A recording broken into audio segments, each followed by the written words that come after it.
Info Spot 411 YouTube channel. It's been a while, but I'm back with the late night show. You got it. Everyone's going to sleep. You want to watch something? I'm here, baby. It's the late night show. Back and in action. By the way, I've had a few people, refer to me as host and InfoSpot. Now, my channel is InfoSpot 411. Oh, thanks for coming, Life of Nia. I'm back with a late night show. It's been a while. I just wanted to say my name is Ed. That's fine if you want to refer to me as InfoSpot. That's cool. That's my channel name, but my name is Ed. That's why I go by. Anyway, tonight, I have some topics and news stories here we're going to go over, and most of all, we're going to be networking too as we get people on here. And yes, a tribute video. I will be doing another tribute video for the people that come and join and on the late night show live broadcast here tonight. You're here, you're going on the tribute video. It's that easy. So I'm going to start here with Life of Nia. All right. Thank you for coming. ANG Vlogs, thanks for coming. And I'm going to take some notes here. I will be doing a tribute video for everybody who sticks and stays on my live tonight. All right. Life of Nia. All right, I got you. ANG Vlogs. All right. I'll be taking some notes here, for the tribute video as we get people on my live. All right, further ado, let's get into it here. Let me go over my topic sheet here. First up is... Oh, it isn't. Okay. I thought it was pronounced like Nia Long. My bad. N-I-Y-A. Naya? Life of Naya? Do I have it correctly? Am I pronouncing it correctly? Life of Naya 06.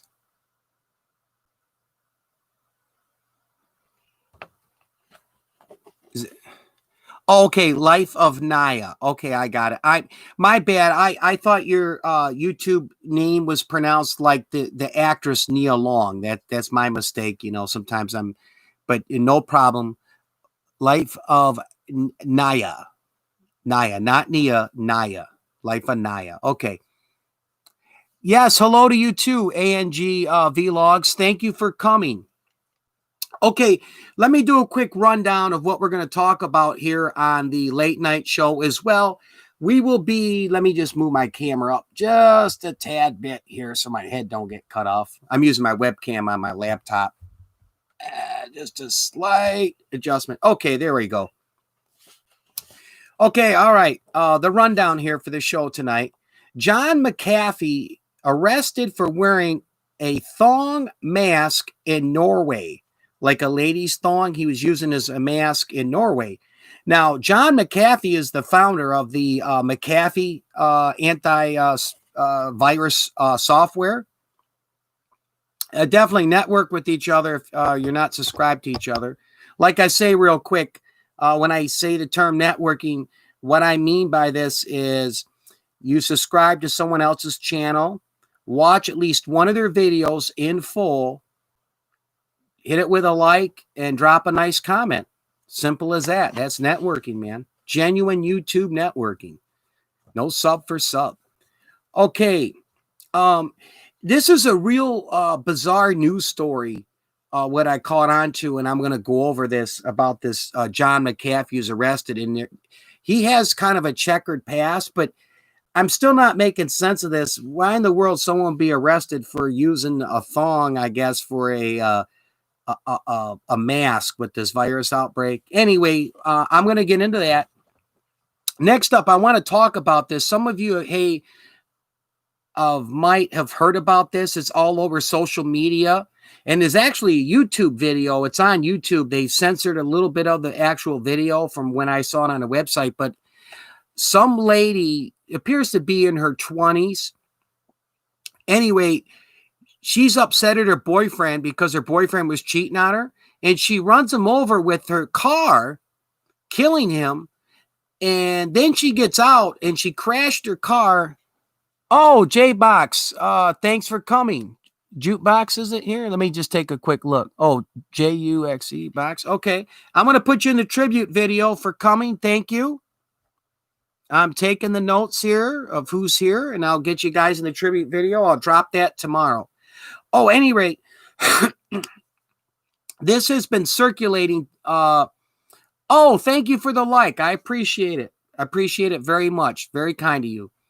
So, at any rate, this lady so upset at her boyfriend when she found out she was cheating on him, runs him over with a car, crashes her car into another car in the shopping center parking lot. And she gets out of the car, and the back bumper or front fascia of the car cracks, and she grabs it and hits him with it. Finally, the police show up after about like 10 or 15 minutes and arrest her, and the poor guy died. But I'll talk about that. It just something just really, really out there. Oh, this is something that is a bit of good news. I have the news story. Facebook is banning any blackface post, and they're improving their current policies on banning hate speech, and they're going after a few other things. So Facebook is making some big policy changes here, which I feel is for the better. Thank you, everybody, for coming. I got one more to add here.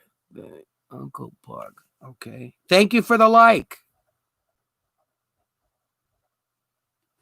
UKULEBUG.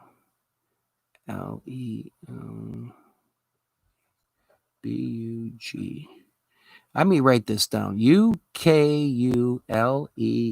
Okay, I got you. I'm just taking notes here. Who's coming in? I'm going to put you in the tribute video.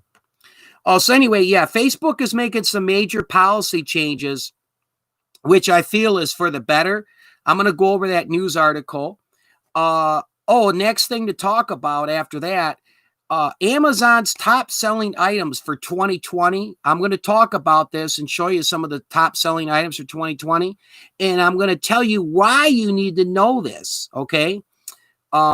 This is a cool story. The next one, the last operating Blockbuster video store in America, it's in the state of Oregon, is having a 1990s party. And it's really pretty cool what they're doing. Basically, it's going to be like a sleepover party they're having in their store. I'm going to get into it. A cool news story here to talk about. And here's another great one. A man wins $200,000 while waiting for his mom at a party store. Don't go anywhere. You're going to want to hear this one. Really nice story. Now, this one's a little bit disturbing and it's something worth talking about. And, thank you for the like. I am watching the chat window here, everybody. Nearly half of the St. Charles Parish jail inmates have caught the COVID-19, officials say. St. Charles Parish, that's in the New Orleans, Louisiana area. And I'm going to go over this story, and it brings up, some questions. Should inmates be released? And if so, what type of inmates, as far as not race or religion, but like their crime that they committed? And it's something that's not being talked about much in the media or the papers of what's going on with the people incarcerated in America today with this COVID-19 outbreak. But I'm going to go over this news story. It's out of New Orleans here, and it's going to be an interesting discussion. And then, we'll be networking, and I'm going to do the tribute video as well as just general conversation, So we're going to have some fun, stick and stay. I got my, let me turn this around. Here we go. I got a good punch of Red Bull to keep me up and going, and my Snapple over here. Life is good. Okay. All right, let's get on to the first topic here. I'm watching the chat window, the live chat here. So if you want to say anything or have questions, that's fine. And as I'm talking and going over these topics, and feel free to network with each other as well. So If you see somebody in here you don't know, do some genuine networking. You know, we're here to help each other out with our channels as well. All right, here we go. This is from the U.S. Sun. Oh, okay. Welcome back. Welcome back. I'm just starting with the first topic. And then, as I said, I got 4 people in here right now. Probably some more coming in. 5. Wow, cool. If you see somebody in here in the live chat that you do not know, go check them out. As well, you know what? I'll do some channel drops. I just want to say I do not want to do like 4 or 5 channel drops in a row, because that could be viewed as spamming and false engagement. But I will do some channel drops from time to time. So let me grab a couple people in here, do some channel drops. Oh, okay. No problem. You got to get lunch. You got to get your lunch. You know what? I'm going to give you the first channel drop here, Jukebox. Oh, Mike 4PV. Thank you for coming. Finally back with a late night show. I got some good topics. I'm about to start with my first one. My topics I went over, so I don't have to repeat it, are in my description box, by the way, Mike, if you want to check them out. I'm going to start with the first one here. But real quick, I'm going to do some channel drops so we can network with each other as well and help each other out with our YouTube channels. Genuine networking, you know. Okay, here's a channel drop coming up. Before I get into my topic, I'll get a couple channel drops in here. Boom. Okay. Let me get another one in here. Another channel drop. Copy. Paste that in here. All right. Another channel drop coming up. I'm going to get going with the topic here first, but we are doing networking, so I'm going to play my role as far as I could be doing some channel drops. So I'm going to go ahead and do a few channel drops here for us to network with each other. And Mike, man, you've been coming on my lives. You are an awesome supporter. So here you go, man. Boom, you got the blue wrench, baby. Okay, who else do I got in here? All right, second like, the ultimate bug. Okay, channel drop coming up. Give me just a second here. I'm going to do a few channel drops, and then we'll get rocking and rolling. Okay, let's check this out. See if I get your channel here. Yeah, okay, I got your channel here. Couple channel drops coming up. Copy. There's another one, Boom. Okay. Oh, A&G Vlogs. Okay, I'll get one more channel drop in here, A&G Vlogs. So hang tight. I got one more channel drop coming up.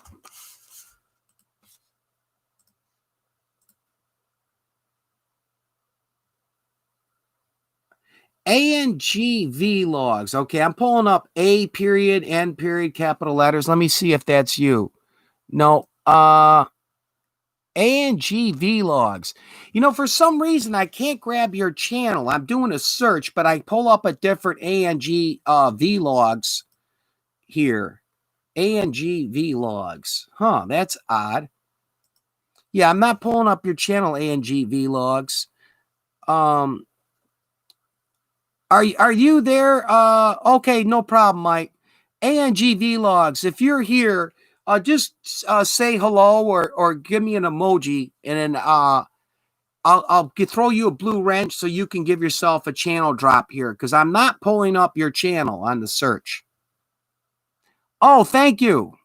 Thank you very much. Let me get you a channel drop here, my friend.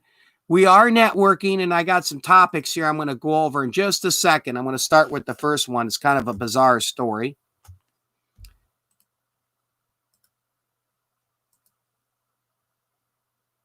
All right, here we go. Like I say, you see somebody in this live chat you don't know, pay a visit to their channel, watch one of the videos, drop a like and a comment, subscribe. Genuine networking. Boom. Okay. Let me get a sip of Red Bull, start with the first topic here, the story. Okay. This is about John Mcafee, a very rich individual. He's the gentleman and the founder of the Mcafee antivirus software for computers. He was arrested in Norway for wearing a lacy thong mask. So that's like a women's underwear. He used as a thong mask. Apparently, he was arrested in Norway for this. This is a blank picture because it's like a short video clip on it. And then my printer kind of cut it off. It's the, what was this again? Oh, the U.S. Sun Times, I believe it is. August 11, 2020. I'll set this over here. All right, let's get to the story here. Tech millionaire John Mcafee said he was arrested in Norway for wearing a thong over his face in place of a COVID-19 mask. So he chose to wear a thong instead. Writing on Twitter, Mcafee, known for developing the first commercial antivirus software, said he had refused to remove the underwear for his health's sake. So here's a picture of him. This is the type of mask he was wearing, apparently over in Norway. It's like a lady's underwear thong he kind of used as a mask. So this is kind of a bizarre story. And there's also some, anyway, let me keep reading here. Wife Janice Mcafee later began protesting from an account. Oh, posting. I'm sorry. Let me slow down. Wife Jenny Mcafee later began posting from an account saying John had been arrested and that she had been detained. Mcafee, 75 years old, is known as the founder of Mcafee Associates, which he ran between 1987 and 1994 before resigning from the company. Yes, hello. So that's Mcafee Associates is the Mcafee anti-software is what the company ran. Prior to the 2008 financial crash, he was worth an estimated $60 million. He has had numerous run-ins with the law in the past and claims not to have paid taxes since 2010. Wow, see, as I said, this story gets more bizarre as it goes on. In a tweet on Monday, Mcafee said he had been stopped by authorities in Norway and wrote, "My COVID-19 mask is the problem." Pictures showed him with black underwear covering his mouth and nose and straps hooked back behind his ears, which I just showed that picture. Posting this morning, Mcafee said he had been released after 14 hours in jail. Okay, so he spent 14 hours in jail, apparently for wearing ladies' underwear as a COVID-19 mask in Norway. Okay, here we go.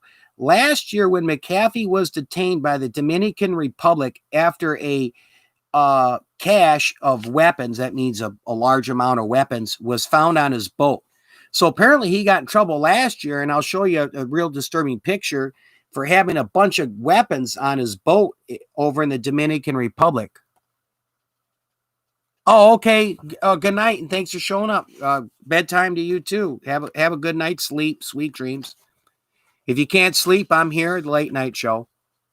Numerous pictures have previously showed him as well, and Janice posting with a range of large guns and rifles, meaning like a lot of different large guns and rifles. Mcafee is also reportedly wanted as a person of interest in connection with a 2012 killing of an American man in Belize. That's a South American country. And he's denied involvement. Okay. So I got some pictures here, and this is what, I guess this was in the Dominican Republic when he got arrested last year for having a bunch of guns on him. This is him and his wife. It looks like I tried to print on my printer. Apparently it's, this looks like a shotgun, a couple of shotguns they have here on their boat. Him and his wife. Yes, I am. Yes, I am. Yep. And it's because of people like you and the rest of them in the live chat that make that possible. Yes, thank you. Yeah, I'm very appreciative of every person who's subscribed to my channel. So anyway, this is John Mcafee, the founder of the Mcafee antivirus software, and his girlfriend last year on the boat with showing their guns, and they were arrested in Dominican Republic for it. And now he's been arrested for supposedly having a woman's lace thong and using it as a COVID-19 mask. Now, this is another bizarre thing I got from the article out of the U.S. Sun Times here. This is John Mcafee with a couple of young women on his boat, a couple of young ladies. Let me see what it says here. Mcafee poses with two young women. Let me put this where you guys can kind of see it. Right here, he's in the middle. So I don't know if it's a swingers party going on his boat, or these are just some groupies or models or what the case is, but it's kind of the whole thing is bizarre, his behavior in this whole news story. And lastly, here is Janice on board of his private jet, his wife. Let me hold this. It's not quite as dark because it's thin paper. I printed this off my printer. But that's him wearing this mask with a lady's, using a lady's thong underwear as a mask. And then here's his wife. And they're on his private jet. I think this was taken maybe when he was leaving Norway or on his way over to Norway. Yeah, the whole thing is real bizarre. And then his wife, she posted a video. It's on this website, the U.S. Sun. And she is, that's what this picture right here is. It's a video from her Twitter feed, I guess. And I watched the video there, and she's holding like a bottle of wine or champagne and talking in some like empty airport terminal and complaining about her husband getting arrested. Oh, thank you. I'm going to be doing a tribute video for everyone that's here. Let me put you in here. Purple TUB, Purple Tub. Okay. I got you on the list here for the tribute video. Let me get it. It glares in there. But you could see I got a list going. I'll be doing that tomorrow. Everybody in here, stick and stay. I'm going to put you on the tribute video. Okay? I'm up late, so hey, it's the late night show. We're having fun. Any thoughts, or anybody want to say something about this bizarre news story of John Mcafee, the founder of the Mcafee antivirus software, arrested for wearing a lady's thong in Norway as a COVID-19 mask, which I find really, really strange that he'd be arrested for this. But I'm not in Norway. I'm here in America. And some of this other stuff with his past is real bizarre. I think there's a hell of a lot more to this news story.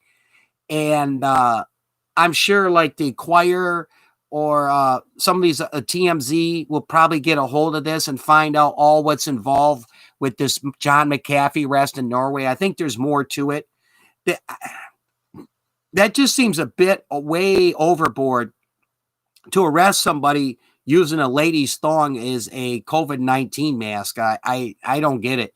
I could see maybe like a business having to sign up and saying, hey, masks are required. That's not a safe mask to wear in here.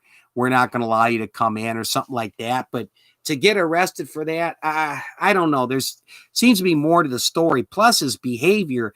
He's on this luxury boat and going around the Caribbean with all these guns. What's this? What's that all about? Anyway, yeah, an interesting news story here. Real bizarre, too.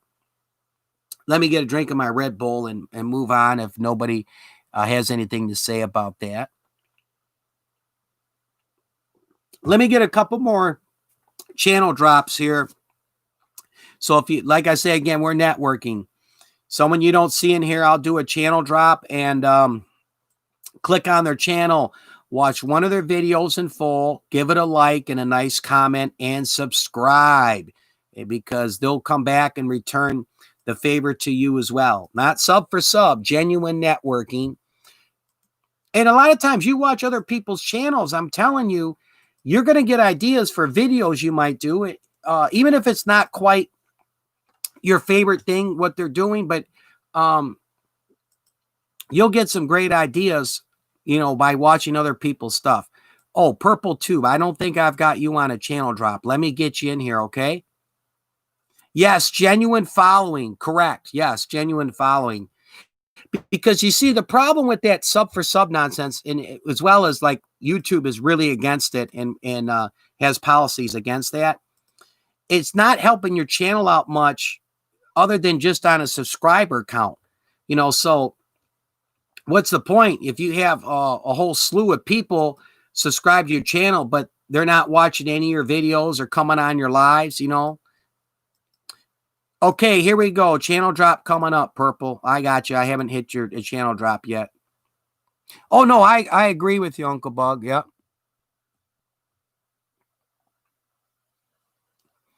Yeah, you must enjoy the videos, else is surfing. Yeah. It's just the same real quick, is you got to enjoy doing YouTube as well, some people are in it for the wrong reasons, and I'll get to this next story, this crazy lady, uh, meaning that they're just trying to chase the dollar, okay? And yeah, some people, there's always exceptions, get lucky. They have, some viral videos, or they find success one way or the other. But the vast majority, if you're not enjoying what you're doing and you're just trying to get monetized and build up your channel, and you put out garbage, you're going to have a hard time. And a lot of people give up on YouTube with that. So that's one thing is, you got to enjoy what you're doing with YouTube, I do. I mean, I put some humor in my videos, whether it's a drink review or a product review and some other types of videos I did, as well as not just some of my videos I put a little humor in or crack some jokes, but I enjoy what I'm doing. For example, I did the car dealership browsing video, just as one example. I think I did a 3-part series trying to cover all the different dealerships, but I enjoyed looking, and I like automobiles, but I enjoyed looking at, all the new cars and seeing what the price is on them, and showing the interior of the car and all about the vehicle. And I really enjoyed that, and did the video with it. It wasn't something where some people, what I'm getting at is some people look at what's trending on YouTube and say, oh, wow, look at, just as a hypothetical example, this car dealership browsing video, man, it's really doing well. That's easy. Let's just go to some dealerships, film some cars and stuff, and then we'll slap it on our YouTube channel. And a lot of people don't do well when they do that. It's basically, trying to copy what other people do.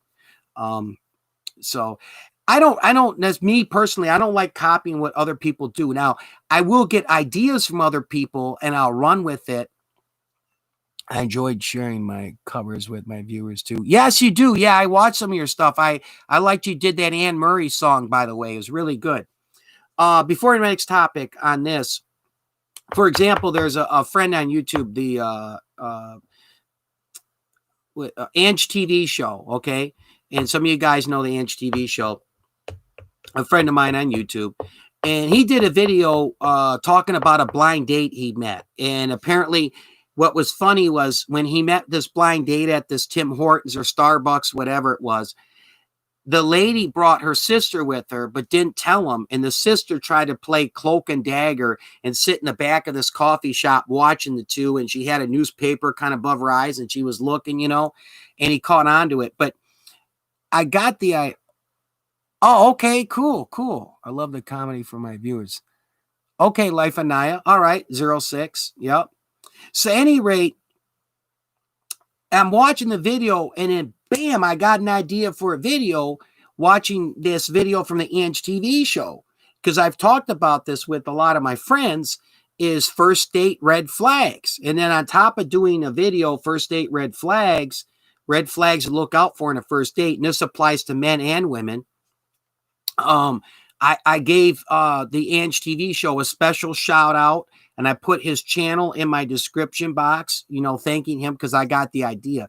Now, that's perfectly fine. There's nothing unethical about it. Someone might watch one of my videos and get an idea to do something similar like it. That's cool. But I don't believe in, copying somebody. But that goes on a lot in YouTube. People specifically look for what's trending, what's doing well, and they just do a real cheap copy of it, and then go with it. But I don't. Anyway, Oh, okay. Let me get a sip of my Red Bull here again. Crazy lady runs over a boyfriend. Oh, you got to hear about this.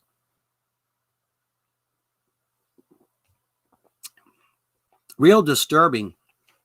So anyway, this is on social media as well as the video is on YouTube. I'm not going to put the video in my chat. I'll tell you where to go if you want to watch this when I tell you what happened, because I don't want to have my chat get age restricted. You know, if I put the video in my chat, there's that possibility. Oh, hello. MUVH. All right. MUVH. I'm going to get you in the tribute video. If you're not subscribed to my channel, though, and you want to be in the tribute video, I do ask one small favor, okay? If you want to subscribe to me, cool. If not, just leave a comment in my on my live here down below. It's like, hey, I enjoyed the live, or I watched your live, Ed, you're a jerk. Whatever you want to do, just leave a comment so I can get your channel in my on my live if you're not subscribed to me for the tribute video. Okay, back to the story. So this crazy lady runs over her boyfriend because she found out he was cheating on her. What did I do with my pen? Hold on. Sorry about that. My little pen I dropped. This was on like MTO News website and a few others, and then it's actually on YouTube, but I think there's a few parts that were blurred out that I saw. So this, but I believe happened in the Virginia. So if you want a YouTube search or Google search, lady runs over boyfriend in Virginia, this happened last week, like 4 or 5 days ago. It's all over the internet. You can get it on a Google search or YouTube's. At any rate, this took place, I guess, in Virginia. And when I watched the video, it was like in a shopping plaza. So she runs over her boyfriend, and this guy ends up dying. And at that point, he was like barely breathing. So she gets out and she starts screaming and yelling, like, I gave you the best years of my life. Blah, blah, blah, blah, blah. How could you do this to me? You know, that's what you get for cheating on me. I told you never to cheat on me. And, you know, all kinds of, she's just goes berserk and hysterical. Then on top of it, this poor guy's on the ground, you know, barely breathing his last breath because he just got run over by her car, and she crashed her car into another car. So all the bystanders, there's a couple of them are recording this, and then you could see a couple others on the phone with 911 to get the police out there. And she takes the fender, a bumper off the car, and goes whap and hits this guy. And the guy's lifeless on the ground. Just crazy. Probably be looking at life without the possibility of parole. Maybe the death penalty. I don't know. Each state is different, so I'm not sure what, you know, what's in the state of Virginia. I'm in Michigan. We don't have capital punishment. We have life without parole. So, wow, it's just amazing, you know, what people do and don't think about the consequences in losing it. Yeah, I can understand when somebody would lose it because they find out their significant other is cheating on them, but to run over that person with a car and kill them over this, I like to see, which I probably will, when she's in court and found out guilty, and before she does, she'll probably either her or her defense attorney will be taking the stand, trying to convince the jury and the judge, oh, I was so sorry. You know, I wasn't thinking at the time. I was irrational. Then, you know, they'll probably try the defense for her that she's not completely sane and she suffers from this type of illness, this mental illness or this or that, and should have been on medicine and, you know, everything under the sun to get out of jail. But she deserves to be in prison for the rest of her life for what she did. Yeah, just crazy, you know, what some people do. But anyway, I don't know if any of you experienced some of that stuff or had friends that somebody who just completely lost it when they found out that their boyfriend or girlfriend or their spouse was cheating on them. Yeah, it made me think of that scene. If you watch that movie, Waiting to Exhale, Whitney Houston, I think was in it or did a song for it, But I know there was a scene in that movie, Waiting to Exhale, and they burned the lady got so mad and burned the car, burned her boyfriend's car or the guy's car. It's been years since I watched it.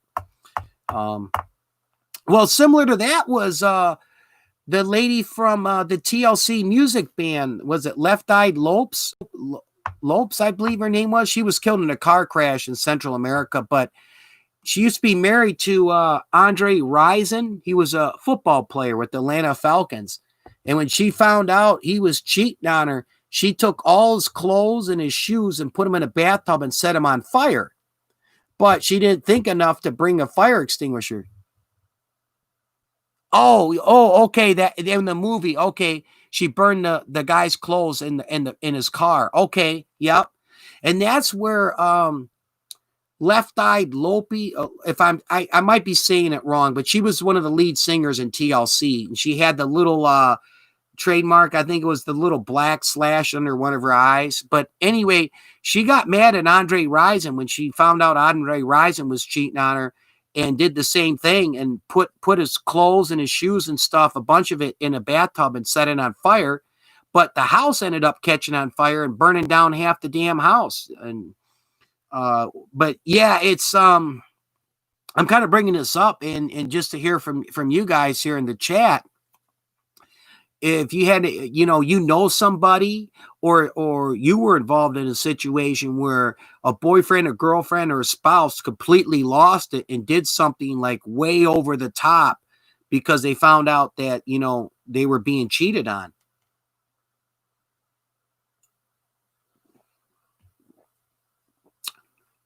No? Okay. Anyway, yeah. So yeah, I was taken back, taken back watching this. Oh, all right. Let's get into something good here. Facebook. I'm sure everybody's got a Facebook here. News story. Big policy changes on Facebook. Big policy changes on Facebook, which I feel are for the better. Facebook bans blackface and anti-Semitic stereotypes in hate speech. Update. Also, listen to this. Facebook removed more than 7 million pieces of COVID-19 misinformation, which is good. And I'll get into it here. This is from a website, The Verge, VERGE. And the date on it is August 11th, 2020. So this was just yesterday. They announced this at little after 5 p.m. Okay, here we go. Facebook has expanded its ban on racist writings and immigration. That's basically with immigration, discrimination against immigration.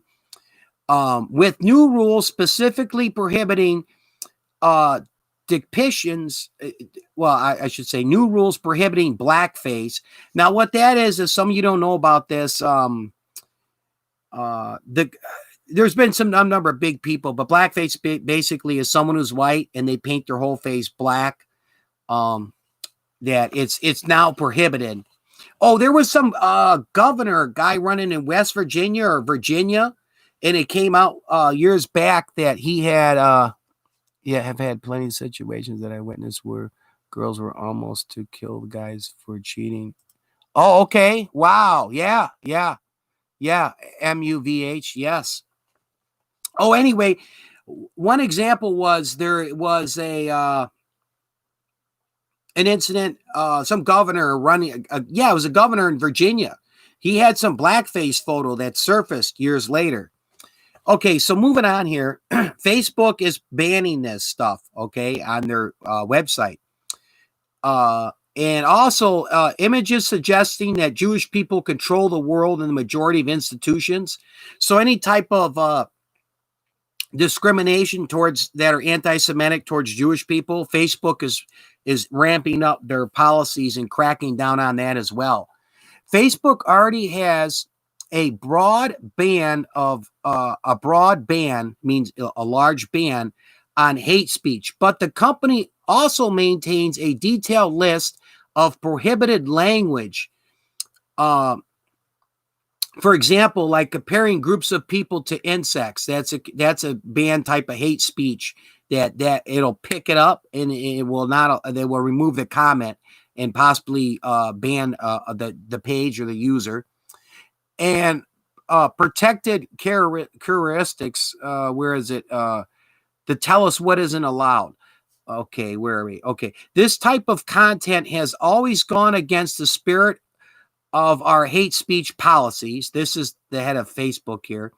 Not Mark Zuckerberg, but another person up in Facebook. Facebook's head of policy management said on a call with reporters this afternoon, but it can be difficult for reviewers around the world to identify hate speech without these explicit examples.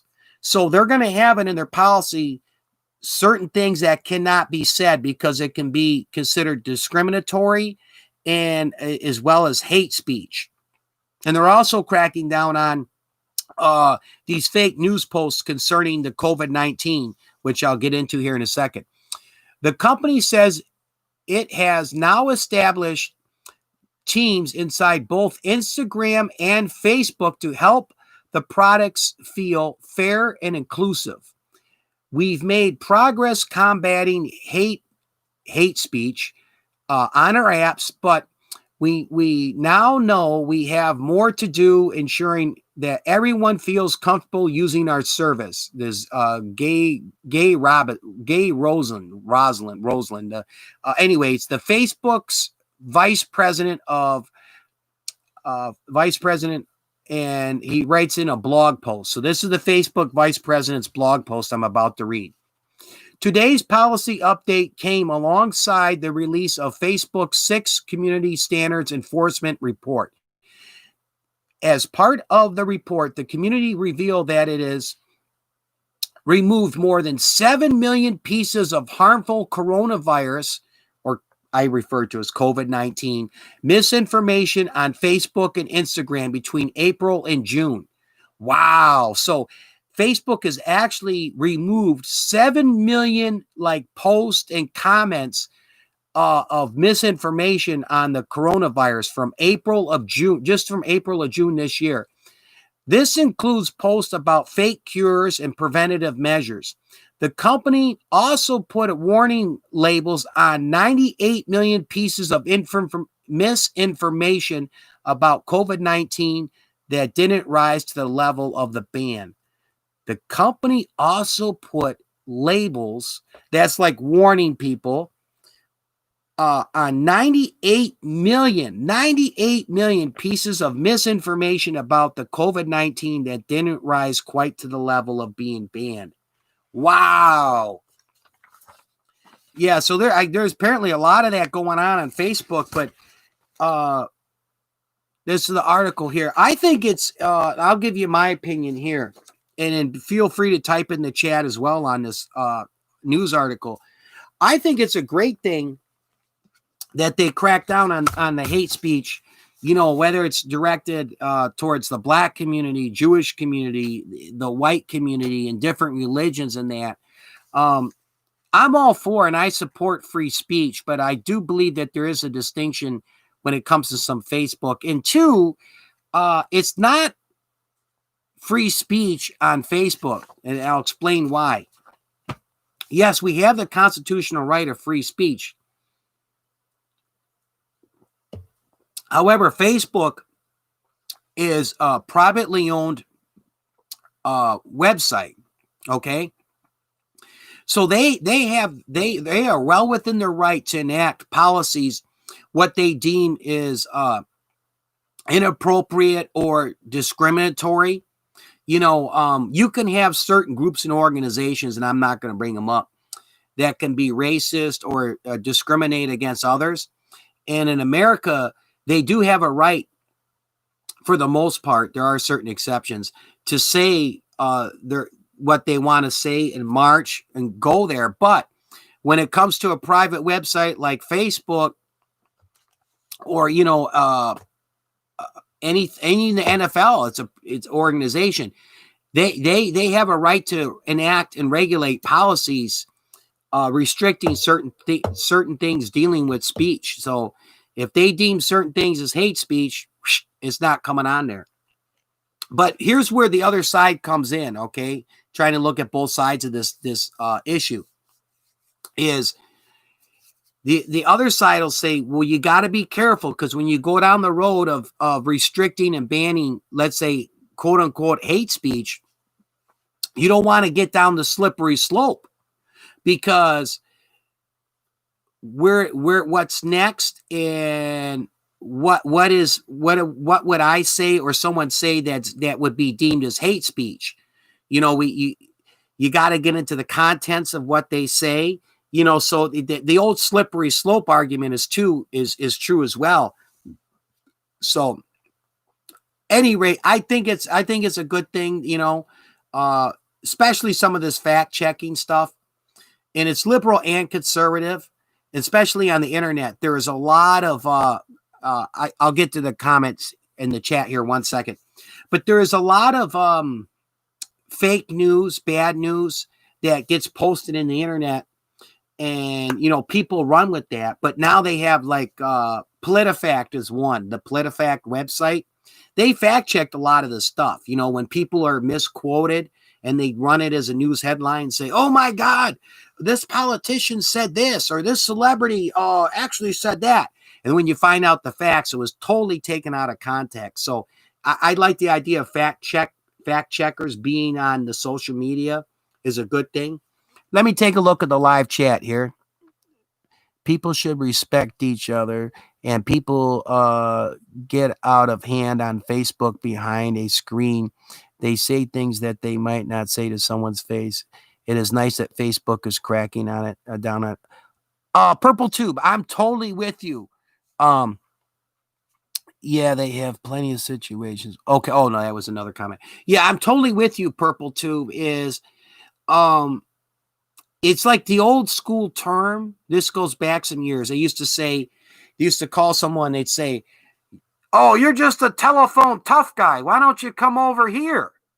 But, you know, that's what they used to call somebody when you would talk behind their back in the day, telephone tough guy. But what you're getting at, Purple Toot, and I agree with you, is that people, it's easy for them to say things and do things when they're not having to be face to face, or even like here on a video chat. You know, somebody's on Facebook, and I've seen some arguments that got really ugly on Facebook, but it's easy when you're behind that computer screen and you're real tough and bold, you know. But in real life, they probably wouldn't say or do that, most definitely. But yeah, I support that for the most part. The only thing I do agree with a little bit on the other flip side is we got to be careful when we're regulating speech that's said.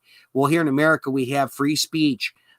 So we don't want to go down a path of restricting too much of speech and keep it, you know, the policy is very strict as far as what is hate speech and what is not, you know. But I don't know, you know, that's just my opinion. It's not to say I'm right or wrong. That's just my opinion on it. I believe some of you in here, the four in here, share it with me. At any rate, hey, I'm going back to work now. See you around. Oh, I like sharing you on how you cook sweet corn. Oh, thank you. Yes, on that comment, I did a video on grilling corn on the cob. Real quick, if I just run off topic here for a quick minute, because there was a comment in the live chat. Let the whistle. Yeah, there was a comment on my live chat here. I did a video, I think it was last June, early July. Anyway, it was about a month ago. And how I grill corn on the cob, I do it differently. A lot of people use a tinfoil in that. Leave the husk on the corn. Some of you may have watched it, my video. But I leave the husk on the corn, and I'll get a bucket and fill it with water. And I'll soak that corn for like a good 15 minutes or so. And I'll put it under water. And that wet corn husk actually is like a natural steamer. You throw it on the grill, and that really wet corn husk, as that flame hits it on the grill and it's real hot, it steams and cooks that corn real well. and you just get a couple of rags and you I call it husk. You husk the corn, you pull the husk off, husking, but you pull that husk and all that crap off the corn, and the corn cobs taste delicious. To me, it tastes better than doing it in tinfoil, but each is to their own with their method. But I did a video how I like to grill corn on the cob, and I do it differently than a lot of people. I put it in a bucket or tray of water, and I let that sucker soak, and I don't pull the husk off. I put that wet corn husk and corn cob on the grill, and I cook it. Oh, my gosh. Anyway, I'm getting hungry thinking about it, man. I might do that tomorrow. You brought that up in my chat window. Yeah, I got a video. If you haven't seen it, check it out. Grilling corn on the cob and how I do it. I got to get another drink here, and we'll get on to our next topic here.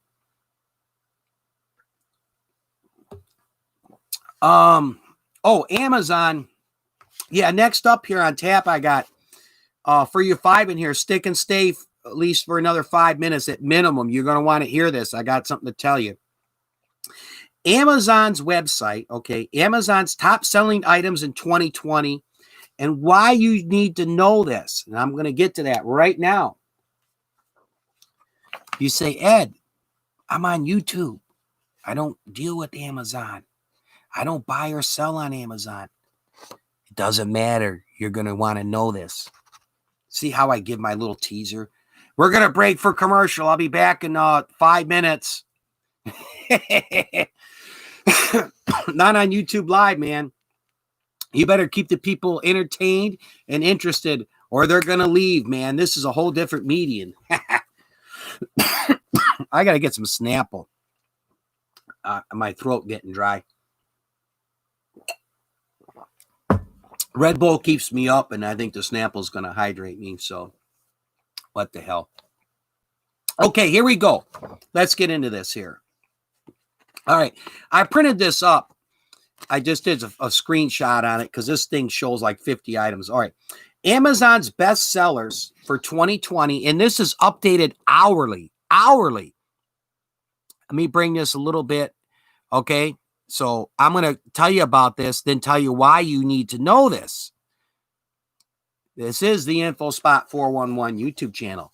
Okay, first up, like they have all the different categories. For example, here in toys and games, all right, on Amazon, this is a floating hammock, inflatable pool float. It's like the #1 seller right now on Amazon for toys and games. The second is Play-Doh.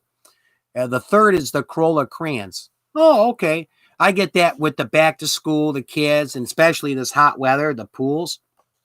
And for electronics, this here again, I'll hold it steady. Let me angle it out of the light. Amazon's top selling items. Okay. And I'll tell you why you need to know this being on YouTube, even if you don't use Amazon. All right. The electronic top selling items right now on Amazon, the Echo Dot, the Fire Stick streaming media player with Alexa built in it, and another Fire Stick with the 4K streaming device for electronics. Those are the top 3 sellers, electronics item sellers on Amazon. I'll go over a couple more here with you, and then I'm going to tell you why you need to know this, or you should know it. Okay, cameras and photos and video games. Security camera outdoor, YZE cam. Okay, and then for video games, there are these gift cards. I'm going to show this to you in 1 second.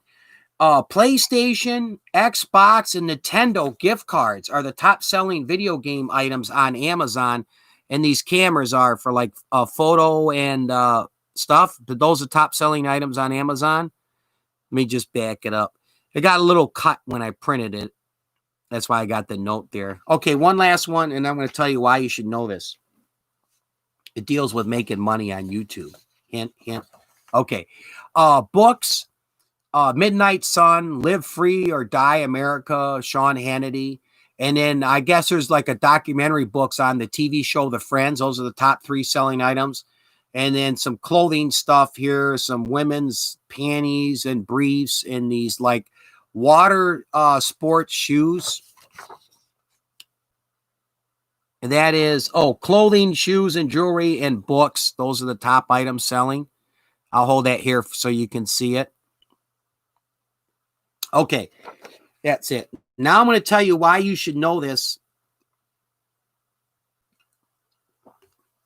Being a YouTuber, especially if you're a YouTube creator and have a YouTube channel, okay? You got to have a threshold, right, to get monetized. So many watch hours and subscribers. Now, to make money on YouTube doing affiliated marketing. And the biggest affiliated marketing company, website, period, end of story is Amazon. Walmart, you can't use an affiliated program through your YouTube, but Amazon is. I went over this in a previous live, as well as I got a video making money on YouTube, and I go into really specific details on how to do this and make money with Amazon on YouTube. Okay, doesn't matter how many subscribers you got, doesn't matter how many watch hours you got, how many videos you got, you can make money on YouTube with Amazon. But I'm going to give you some stuff and not feed you BS, okay? Because I'm not selling anything here. I'm just giving you information. I'm doing my live. All right. What Amazon affiliated marketing is, if you guys don't know it, is you go on their website and you sign up as an affiliated marketer. So how this works is, I'll use this as an example. Let's say let me grab one of these things here. Okay. Yeah, I don't want a book. Okay. Where are we here? Oh, okay. I'll use this as a great example. The Echo Dot. I'll use the Echo Dot thing here, right here. Okay. Right here. All right. So for affiliated marketing, oh, thank you, Purple 2. I'm going to explain something to you. And you're going to notice some people that do this on YouTube. And you're going to say, I know what they're up to now. Okay. So let's say take that Echo Dot, one of the top selling electronic item right now going on YouTube. All right. So I do a video and I could be a product review video like I do. And I could say, hey, man, this Echo Dot, I'm doing a review on it. It does this. It does that. Man, this Echo Dot is awesome. It's great. And so I do, like, let's say a 5-6 minute video. Okay, let's say a 6-minute video, short video on the Echo Dot. And in the video a couple times, what I'm going to mention is, yeah, one of the best places to buy the Echo Dot is Amazon. You know, and if you got Amazon Prime, it's free shipping. And even if it's over, I believe it's over $25. Anyway, so I go blah, blah, blah, blah, blah, get the Echo Dot, buy it off Amazon. And just before I end my video, I would say this: help support my channel.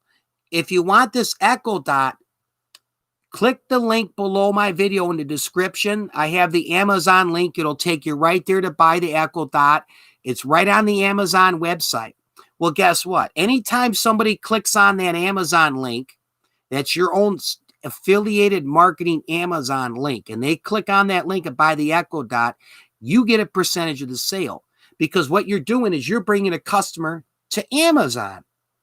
And that's called affiliated marketing. It's the same principle. They've been doing this for freaking years, even before the internet, with the car dealerships. They call them like the referral bird fees. So let's say you buy a car at a dealership and the sales lady or the salesman will tell you, say, hey, I'll get back to Amazon. I'm using an analogy. The salesperson at the car dealership will say, hey, if you refer somebody over to, let's say it's a Chevy dealership. You refer somebody over to the Chevy dealership and they ask for me and say you sent them here, I will give you $100 referral fee if they lease or buy a brand new car.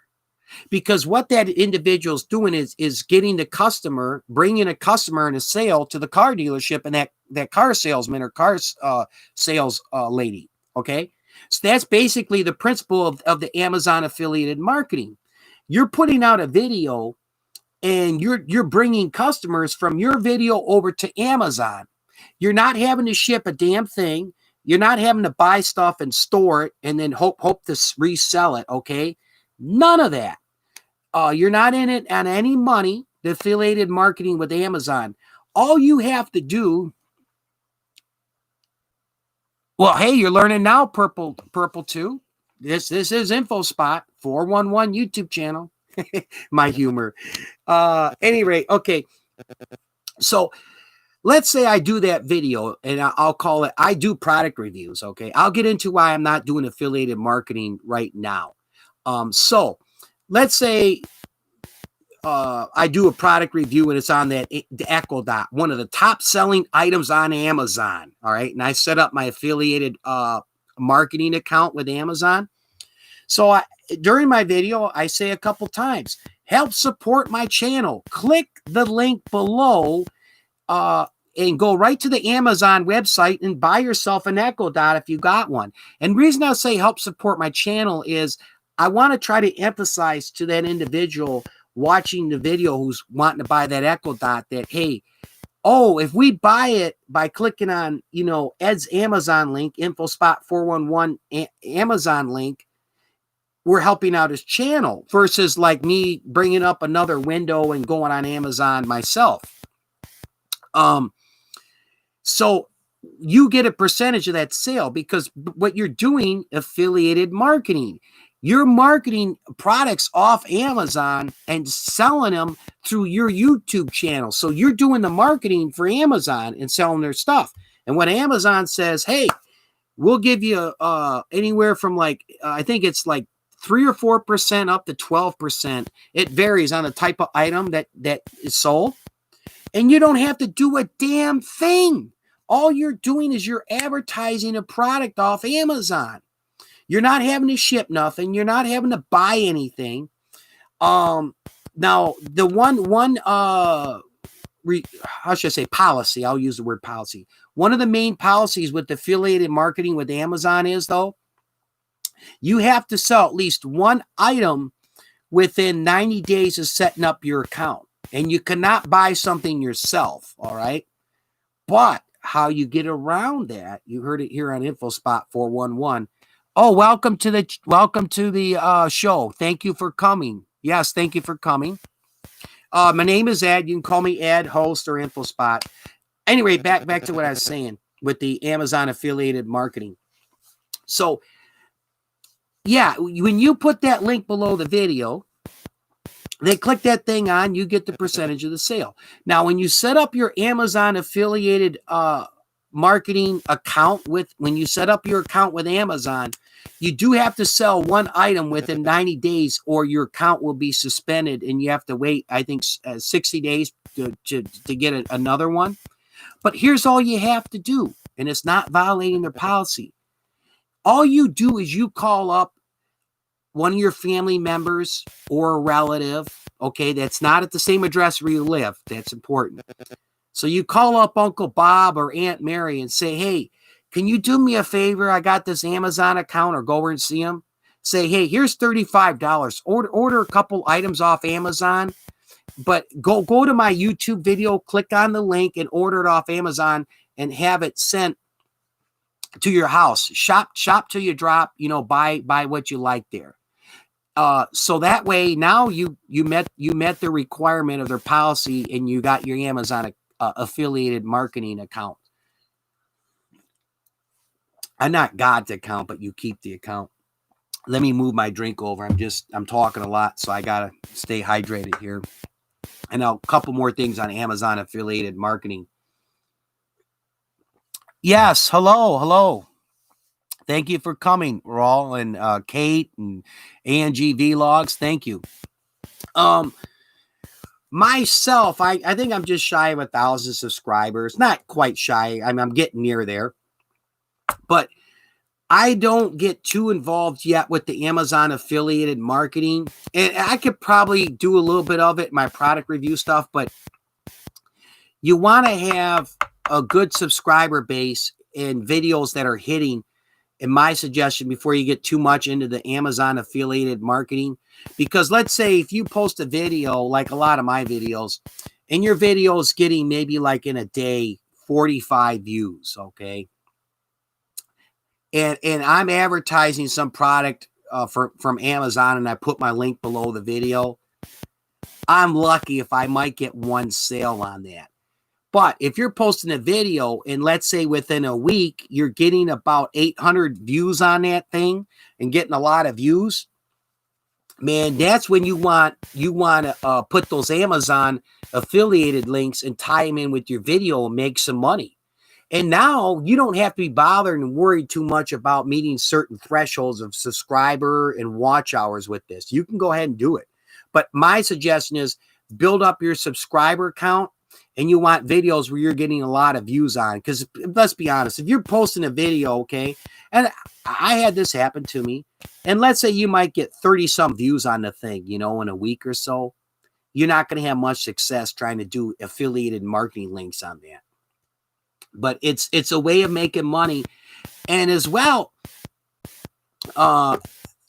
Amazon, you could do a general website link too as affiliated marketer, not just a specific product. So I might mention like a couple different products in a video and say, hey, go to Amazon. They have a good price, get your free shipping.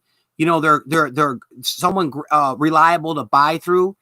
Click on my Amazon link below my video, help support my channel. And guess what?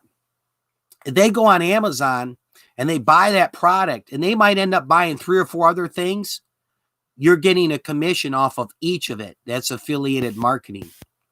Where I've seen some success with this has been like with my camera equipment. I got a light right above me here. It's an LED light, and it's got the battery thing in it. And I've seen some people doing review videos on these different video cameras and digital cameras and lighting equipment, especially these ring lights. And they really do a superb video showing this product and everything. And they're like, hey, if you're going to do broadcasting on YouTube or shoot some videos, you know, vlogs, all this good stuff, this is a great ring light, and especially for the price, and get it off Amazon, a trusted seller. Just help support my channel. Click the Amazon link below if you want to buy it. And guess what? Some of these people that do these freaking review videos, let's say on those nice ring lights they use for vlogging and doing videos and that, they're getting like 5 or 10,000, sometimes more views on this thing. So right off that link, man, they can be making thousands of dollars. Oh, hey, Prin Victor, thank you for coming. Talking a little bit about the top selling items on Amazon and Amazon affiliated marketing tied in with YouTube. It's late here, but I'm going to bed. I will watch. Oh, thank you so much, Purple Tube. Yeah, I got some more good topics. It is the late night show. Where was I here? Yeah, with the Amazon, just wrapping this up. The other great thing about this, it could be like a freaking money tree. And I'll explain how this works when you get built up on YouTube using Amazon affiliated marketing as a way of making money, not just the monetization. Okay. There's benefits, pros and cons to both of them. All right. Once you do that video, okay, let's say I do a great review video. Much look at my site. Okay. Kitchens and more. Kate Kitchen More. Thank you for coming. Thank you. I'll make a note, put you in the tribute video. Let me just do this real quick, and I'll get back to what I'm talking about. I want to, so I don't forget you. I'm going to do a tribute video for everybody that's here. I appreciate you all coming. Kate Kitchen and More. All right, I got you. I'm going to get you in the tribute video. Okay, back to what I'm talking about. How Amazon affiliated marketing tied in with YouTube videos can be like a freaking money tree. And I've seen this. And an example I'm talking about is these new ring lights. I say they're new because they're really being used the past few years, and they're really catching on. A lot of people do their vlogs and broadcasting as well as videos with these cell phones. I mean, these iPhones are just the bomb and what they can do. Wait, new friend here. Hello, Hookie support. You can come visit my channel soon. Yeah, can you please Angela? Is that the Angela? Yeah, Angela. I'm sorry to take my glasses off. If you can reword that, we don't want to use support and channel and come, because that gets viewed by YouTube as is false engagement and spam. So yeah, just kind of reword it. Just say, hey, okay, yeah, thank you. I appreciate you coming. Please stay. Just put a note in there if you want someone to check out your channel. Just say like Print Victor. Say Print Victor, can you stop? You come over my place when you get a minute. You know, something of that nature. Just do that, or just put please check out my place. I will return the favor. But yeah, the word support and how you worded that, it's nothing personal, but YouTube will view that as spam and false engagement. Okay, real quick, wrapping up this Amazon and how this could be a money tree for you, the Amazon affiliated marketing with YouTube. So I watched one video. Me personally, I have an older model, and I'm going to be getting a newer one of the Sony Handycam. I shoot a lot of my videos with the Sony Handycam. Awesome. That's perfect, Angela. Great. Thank you. I've seen a couple videos with these Sony Handycams, okay, and these ring lights. They're the latest thing. They are cool. Don't get me wrong. So someone does the review video, and after like 3 or 4 months, this freaking review video for this ring light has got like 100,000 views, or over 100,000 views. Okay. Well, guess what? When this person did this review video on the ring light, they mentioned 3 or 4 times in the video, yeah, Amazon is a great company to purchase this from. They're trusted, great price. Just click the link below my video, help support my channel. And some of them don't say that. They're tricky. They're tricky, and only people know, like me, and now you pick up on this. Click the link below my video, buy this ring light. Okay, you're buying it right off Amazon, and it's 100,000 some views. So, man, even if that individual's getting 1,000 some sales, and let's say that ring light sells for $50 and they're getting 10% of that, $5, do the math. That's thousands of dollars. And here's why that becomes a freaking money tree. Now, over the course of the next 2 years, that video keeps going and going and building up and getting more views. People want that. Here to help. I'm sorry, even if I said I was trying to help you, can you please visit me after you get done with your live chat? Yes, Angela, not a problem. Do me one favor, though, Angela. In my live, I have the comment section below. Just leave a nice comment so I can directly link to your channel, okay? So leave a nice, just a nice comment. Say, hey, I enjoyed your broadcast. Nice meeting you, or great topics, A+. Just leave some type of comment like that for my live. And when I check it out tomorrow, I'll click on your channel and I'm going to do some genuine networking with you, and I'll give you, I'll help you out. I'll leave it at that. But I do ask, just leave a comment below my video. You know, hey, I enjoyed your broadcast, or great information, a must watch. Just something like that, and I'll click on your channel, get to it. Okay, back to my what I'm talking about here. Oh, with Amazon. So that individual that has that review video, okay, well, the ring light or the camera, I've seen them both, and they get 100,000 some views. And each month, each year, for the next few years, it keeps growing and growing and growing, okay? And maybe 1 out of every 25 people, thank you. But not in the live chat. The comment section below my video, my live here, I have a comment box. Leave a comment in there so I can click on the link to your channel, Angela. Oh, welcome back, Mike. I'm talking about Amazon, the top selling items, and how people make money with this affiliated marketing on Amazon, what to know, and the pros and cons of it, and all that good stuff. So real quick, back to my story. Let me finish this. So someone does this review video, okay? And it's on, there's one on a camera, let's say a Sony Handycam. Another one could be on the ring lights. Those are real popular now. And let's say it's a $50 ring light on Amazon, and they're getting 100,000 some views on it for doing a review video, and they got their Amazon affiliated marketing link below the video, and they're like, check it out down below. That video is staying on YouTube. So as that video keeps getting more and more views, it's just the laws of nature. After so many views, there's going to be somebody who's going to purchase it through your link. Okay. So a month from now, 2 months from now, a year from now, 2 years from now, as people keep clicking on that individual's Amazon affiliated marketing link on that review video they did for the ring light, they keep making money off of that, and it goes in their account with the affiliated marketing.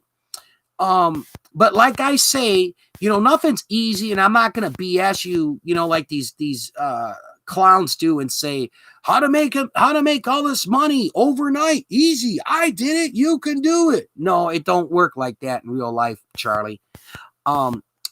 Stay focused on your YouTube channel and your content and what you do. So, that's something to keep in mind. And if you want more information on this Amazon affiliated marketing, I spoke about it once in a previous live.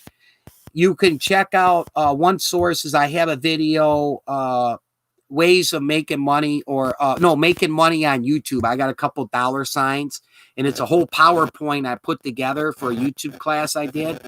And I grabbed some videos, really good videos about information on with the affiliated marketing on YouTube.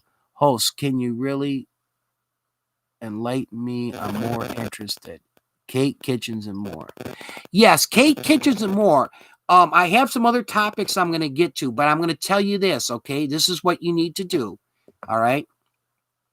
Go on my channel after the live. Please stay with me on the live. I really appreciate you being here. I don't like talking to nobody. Stay on my live. Thank you, Kate. Thank you. But after my live or tomorrow, go on my channel and click on the videos tab. I did this last June. I have a video making money on YouTube. And I go into the affiliated marketing with Amazon and eBay is one of the ways of making money on YouTube. It doesn't cost you a penny, Kate, not a nickel. The only thing I'm asking from you is your time. So I have some very good specific information in there as far as doing the affiliated marketing. But like, again, and I'll wrap this up.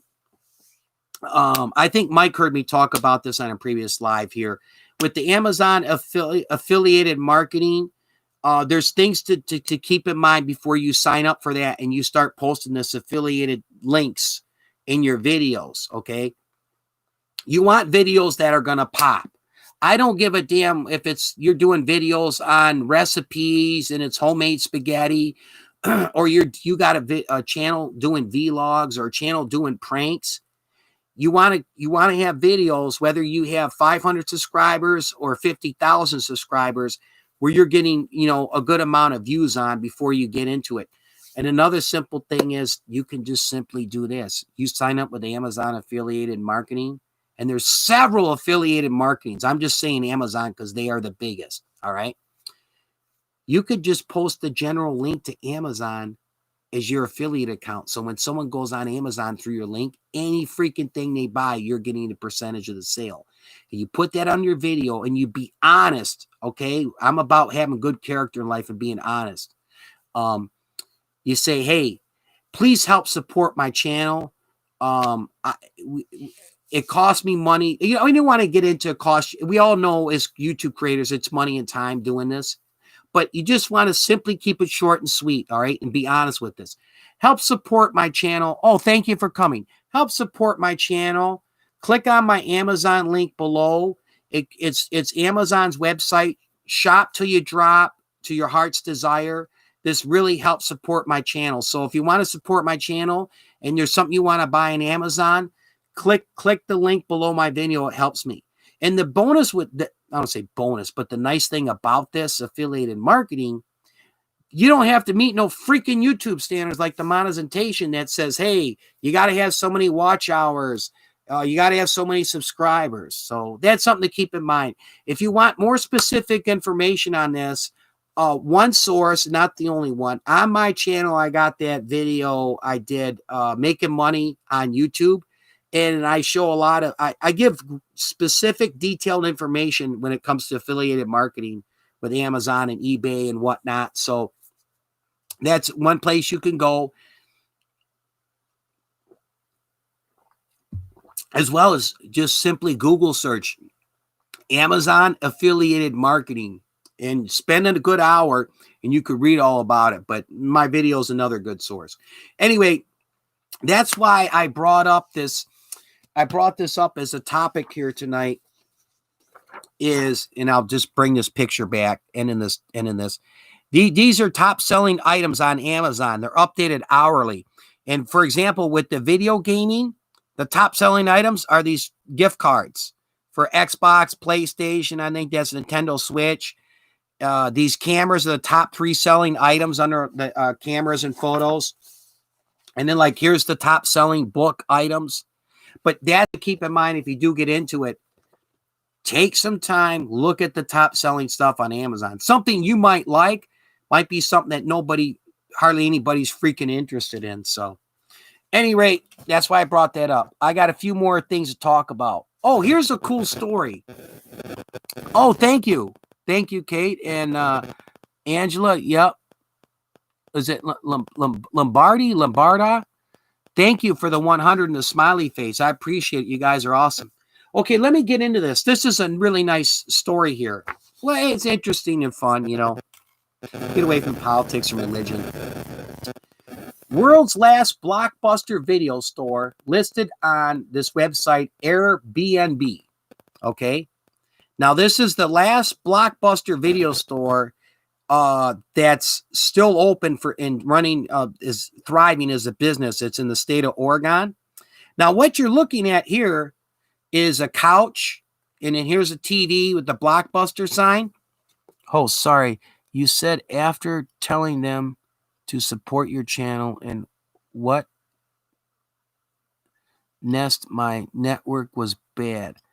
Okay, Kate. Yeah, with the Amazon affiliate marketing, if you get into doing it and you set up an Amazon affiliated marketing account, when you do a video, okay, and you have your Amazon affiliated marketing link, might be for the main website, or if it's just for a certain product on Amazon, you tell people when you do the video, you say, please help support my channel. Click on the Amazon link below my video in the description box to help support my channel. And it might be for a specific Amazon product or the website, and you get a percentage of whatever sells on there. You don't have to ship jack. You don't have to buy nothing. But go on my video. Not now. I want you on the live, please. But again, one last time, I got the video making money on YouTube. Watch that. And then also Google search Amazon affiliated marketing and read up and brush up on that. Okay, back to this article.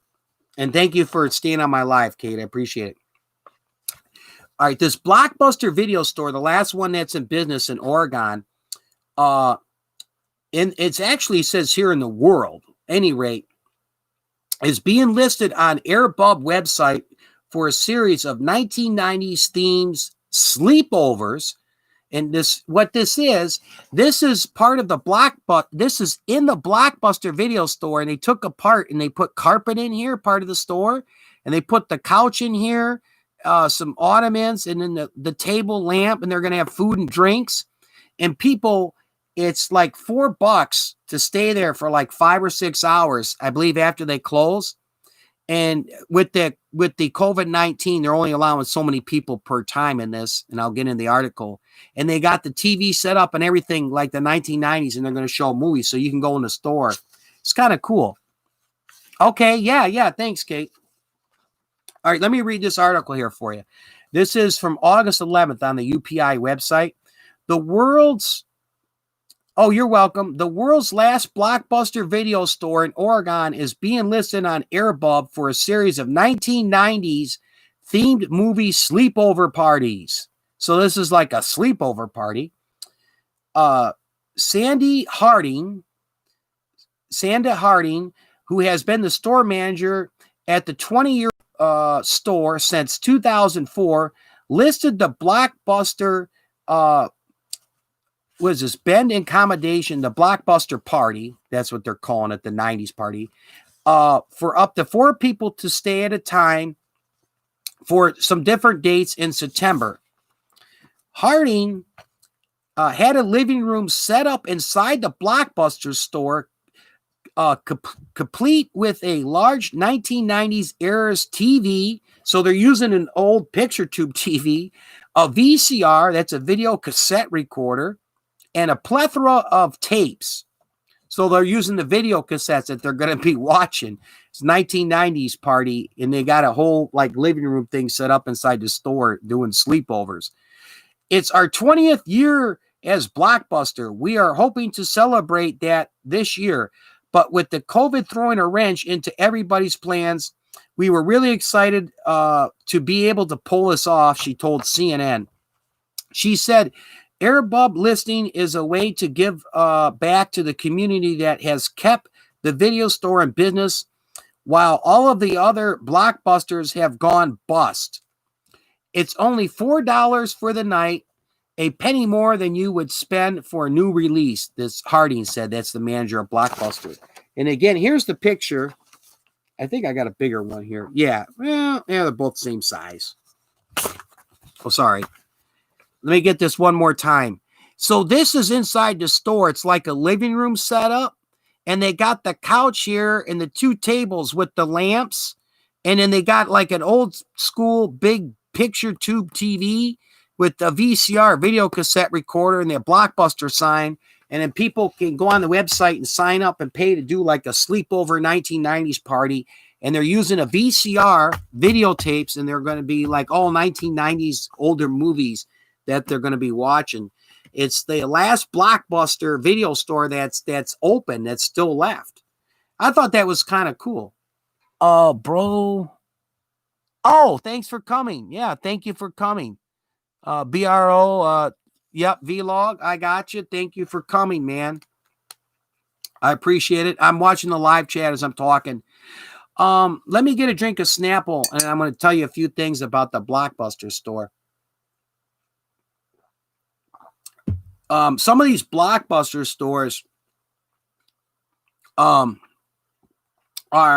independently owned by, independent people. So around like after 2009, 10, 11, as a lot of these things just started closing up shop and going out of business. And the business got whole changed because people stopped wanting to go to stores and grab and actually many of these services just instantly watch it right on your TVs. You could download it, stream it. In the Detroit, Michigan area where I live, called home video, that home business just got rocked to its core, that video rental business. And the last Blockbuster that's left, that's Mike, 4VP, you are right. I'm telling you, when my lives explode, my channel gets going, I'm going to have to get with Snapple, and I'm going to tell them they need to sponsor InfoSpot 411 YouTube channel. Maybe I could get see if Snapple sells on Amazon, Mike, and I'll do exactly what I talked about. I'll put that Amazon affiliated marketing link. I'll say, hey, you could stay up all night and have a fun time like me. You just drink Snapple. Click the link below my video. Help support my channel. Get yourself some Snapple. Yeah, right. Oh, thank you. Thank you, Servant David. Let me, I got to get you in. I'm doing a tribute video for people coming on my live, man. I'm going to put you in here. I'm going to add you to the list. Just simple as that, David. Thank you for coming. Blessings to you too, my friend. Here it is. So you see it. I'm going to turn the camera. See all the chicken scratch here with my pen and my notepad? Tomorrow, I'm going over this. I'm going to put you in the tribute video. One quick thing. I know I've said this a few times, but if you just join me, if you're not subscribed to my channel, you don't have to subscribe if you don't want to. I'm not going to sit here and rant like a little baby and beg for thumbs up and subscriptions, but I'll say this. You got to leave a comment on my live in my comment section, not the chat window. If you're not subscribed, leave a comment down below. You can call me a jerk, say whatever you want. Just so this way I can link directly to your channel if I'm not subscribed, if you want to be in that tribute video. I'm doing terrific. And we had 6 people in here. We're all doing good, man. This is the late night show, baby. It's the late night. While the rest are going to bed, I'm staying up. I'm pulling the night shift.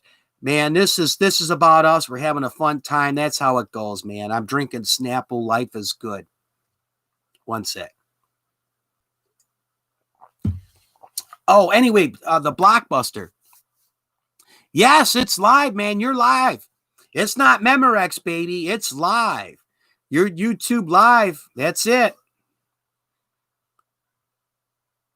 Hey, Big King family, you're here. I'm talking about a story here with Blockbuster Video.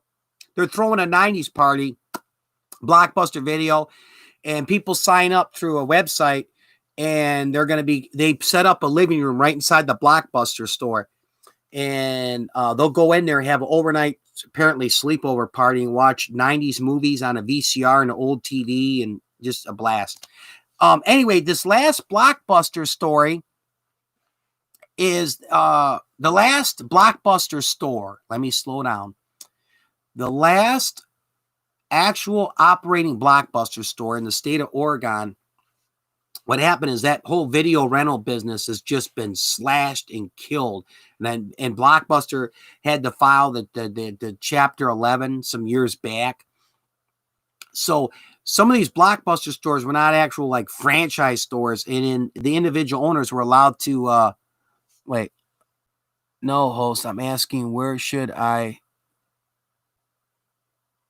comment for trivia? Oh, we're not doing trivia. No. Oh, thanks, Just Good Vibes. We're not doing trivia. It's just simple. There's no trivia to this.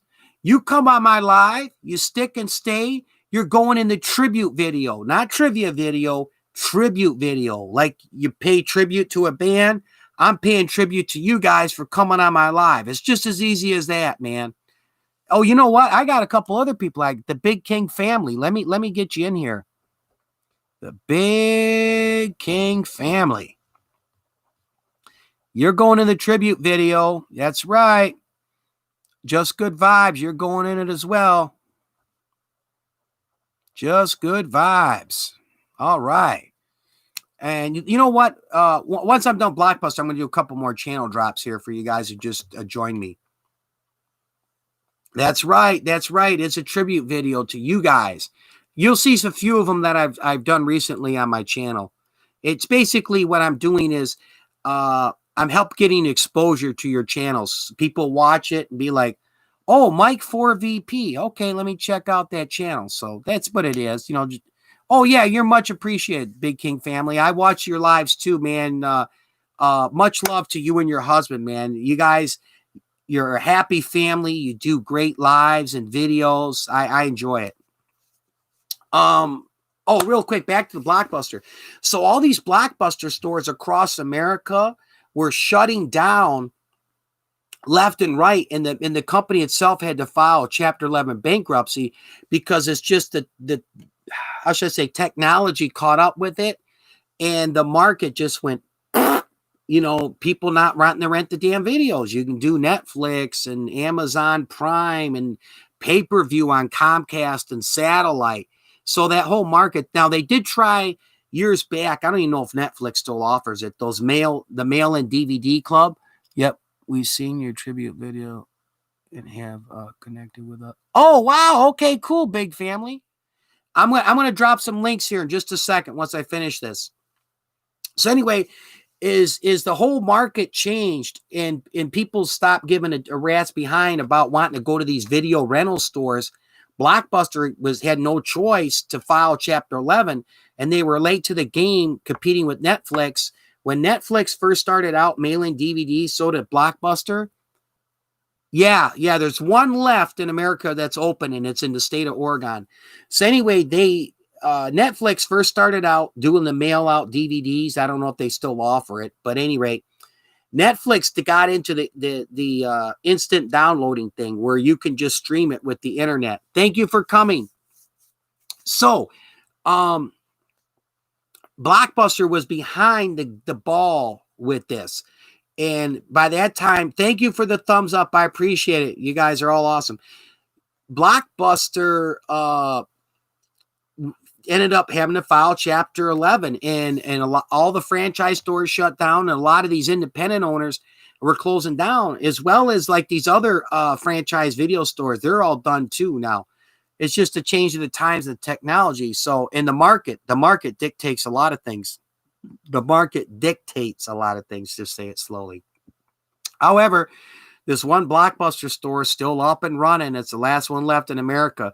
There's a YouTube video, a couple of them from different news stations where they went into the store and they talked about this with the Blockbuster. But yeah, I thought that was a really fun story, this 90s party. Oh, thank you. Thank you so much. Oh, awesome, Big King family. Okay, before my next topic, we are networking tonight. I'm going to drop some channel links here. If you're not connected with one another, Genuine Networking, go check out the channel, the links I'm going to drop, and subscribe to them. And then after my live, or, whenever, I don't say whenever, later tomorrow, but you want to watch at least one video in full, leave a like and a nice comment. Genuine Networking going on here. Okay, Big King family, let me start with you. I'm going to get a channel drop coming up right now. So hang on, guys. We are networking. I got some other channel drops earlier. I'm going to do some right now before we move on, because that's part of my late night show, is to network. Okay, the Big King family. Now, this Big King family, genuine YouTuber, a genuine YouTube channel. Believe me, you watch some of her videos in full, and you leave a like and a comment, she's going to return the favor. Trust me. Good friend of mine here on YouTube. And she has a fun time in the kitchen, and her husband is just awesome. He's laid back, real nice individual, great YouTube channel. Okay, I got a couple more here. Let me get the channel drop. Servant David, if I'm saying that correctly. Servant David. I have my shades on. Okay, I got another channel drop coming up. I feel this is my part too. If I say networking, I just don't want to, like, oh, go look up so-and-so's channel and that. David, okay, I see here. Servant David. Make sure I got the right thing. I'm showing somebody else as far as the logo on your channel. David, Servant. No, that's somebody else. Hold on, let me go for your channel under filter. Oh, okay, I got you. Yep, you're subscribed to me. Okay, hold on here. I got you, brother. I'm going to get your channel dropped right now. Okay. Sometimes this YouTube search is funny. If someone has a channel similar to your name, it'll pull it up. So I'll go in the filters and channel. All right, here we go. Pow. All right, I got another one here. KHALN. All right, hold on here.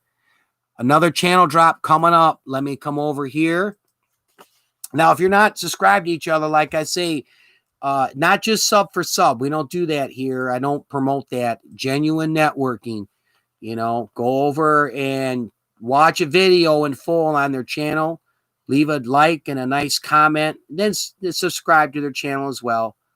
Kellen Hassan. Let me make sure I got this right. I got to look at the logo here. I think this is, yeah, okay. I'm gonna be subscribed to your way. You have too many subscriptions compared to the numbers. Something went wrong. Oh, I'll see what's going on there. Any rate. Oh, I just had you up. I'm sorry. Hold on, let me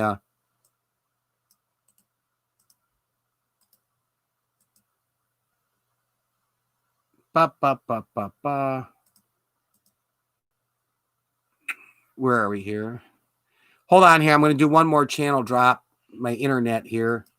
YouTube, come on. Paste. Okay, where are we here? Okay. Oh, okay. Yeah, I'm part of your channel. Oh, that's your second channel. Okay. I got you. Okay, I see you have your second channel within your channel. Okay. Anyway, let me get this. Oh, yeah. Well, you're more than welcome. Here comes the channel drop. Boom. Okay, there you go. Was it KHALEEL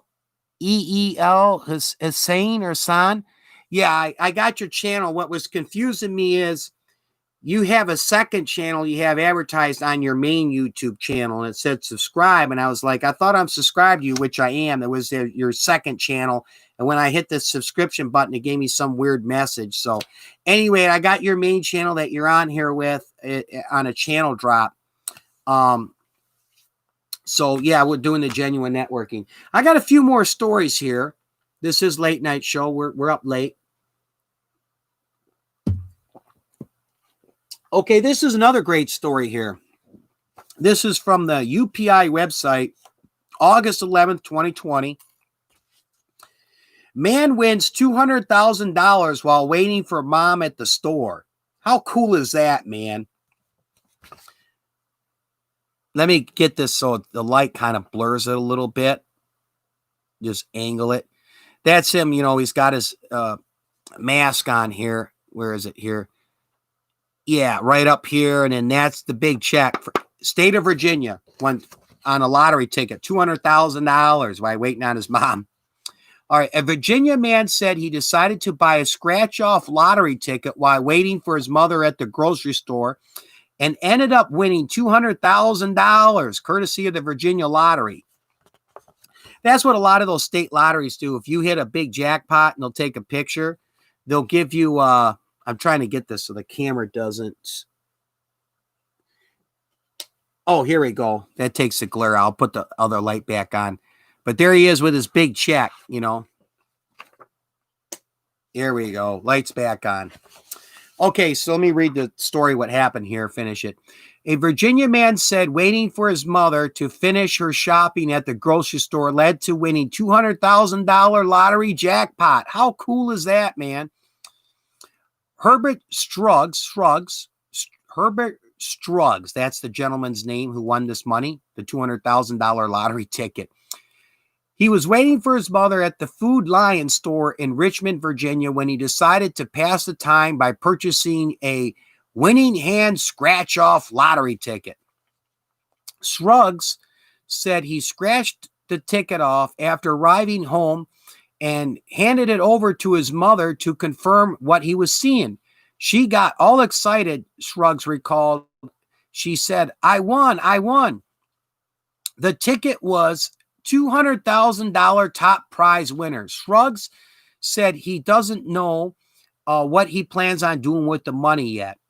It feels sort of surreal, he said. It still hasn't hit me yet. Wow, how cool is that, man? All this all this bad news out there. Okay, yeah, Big King family, they'll get back with you. You got a message in there, Big King family. Let me one more time here. Here's the picture. Angle it right there so, you know, I got the glare of the light. Here he is, man, with the big lottery ticket. But, man, I found, you know, I get so tired of all this. A lot of the negativity makes the news, okay? And especially, we all know everything going on, good, bad, and indifferent with the president, and we got the person running for against him. And, you know, I get burnt out on that. It's like, I like some good news, you know, fun news. I thought this was such a cool story. You know, this guy in Virginia goes to the store with his mom on a shopping trip. I'm going to change out my light over here real quick in a minute. But anyway, goes to his mom to the grocery store on a shopping trip. And so he's like, well, I got to wait for her to finish getting her groceries and everything, taking her time. Oh, well, what the hell? I'll go over to the customer service counter, usually where they have the lottery tickets. It's probably like that. And bought this lottery ticket, the scratch-off ticket, and wins $200,000. I just hope he invests it and doesn't just, you know, go spend and blow the money on stupid stuff. So, but yeah, I thought that was cool, man. Out with your mom and you win a $200,000 lottery ticket, man. God bless. That's awesome. Give me 1 second. I got my light over here. It runs on batteries. My special camera light. It's a big LED one. I'm just going to change out the battery. The battery's good for about a little over an hour. 1 second, everybody. Oh.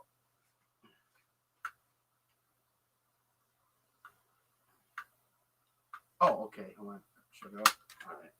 All right. There we go. All right, I'm coming back. I'm back. Thank you. You can see it's a little bit lighter in here now. I have I love this light, and I put it on my tripod so I don't have to. I got more of these other lights that are plugged into my outlet, but this is a portable camera light. It's an LED one, a rectangle one, and it's these batteries that go in the back of it, and they're rechargeable.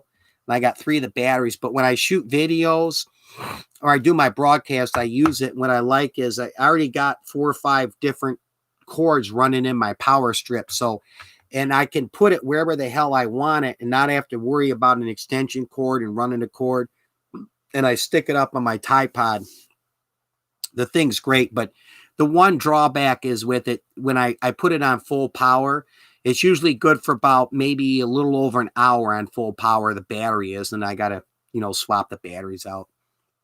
Yeah, but anyway, I'll move on to the next topic here. And I'm going to check the live chat here. By the way, if you're still here, Big King family, the servant David, if I'm pronouncing your name correctly, is networking with you and left you a gift on your channel. So when you get a minute later, no rush, be sure to return the favor there. And Big King family is a genuine YouTuber, so she'll hit you up. And I got the link right in here in my chat as well, Big King family, if you're still with me. All right. Anyway, hey, moving on. Yeah, it was a fun news story about the gentleman. I'm happy for him. Waiting on his mom winning $200,000. Oh, okay. Last news story topic, and we'll just get into some general conversation here. Let me put my paper clips down over here. Nearly half of St. Charles Parish jail inmates have caught the COVID-19, officials say. This is a news story out of New Orleans, NOLA.com. And let me get this so you can see this here.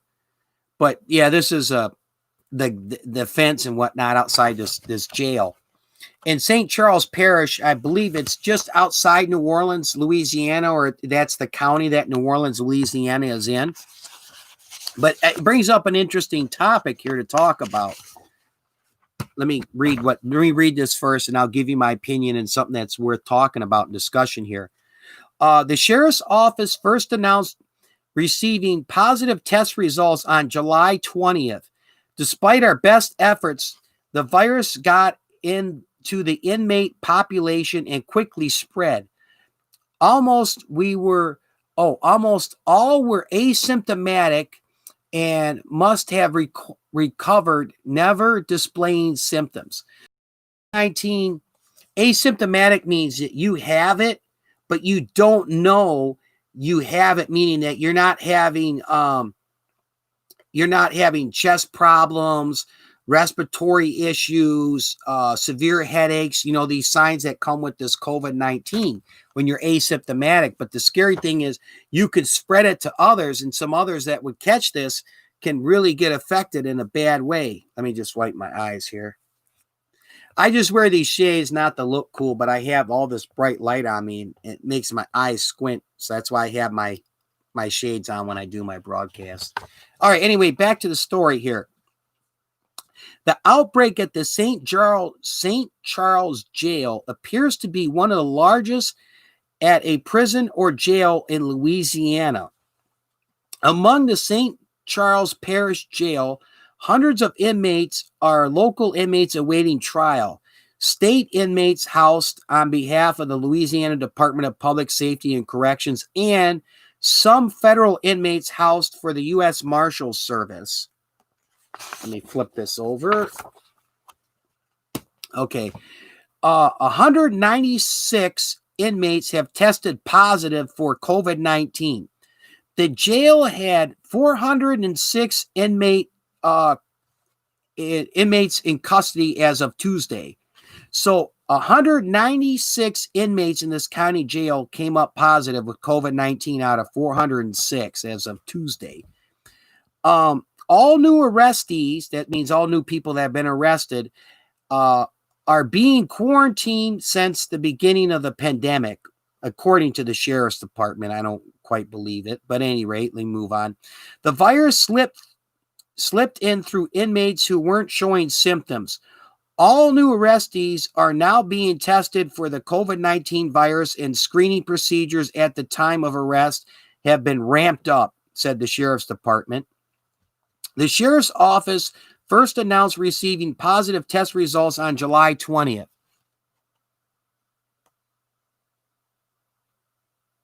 That's correct. Correct. Good vibes. Oh, welcome back, Life of Naya 06. I'm on the news story here about this inmate population in St. Charles Parish. It's in New Orleans, Louisiana jail, where half the population got this COVID-19 virus. Why this isn't being, talked about much on mainstream media. Again, there we go. Okay. Yep. Good networking. Awesome.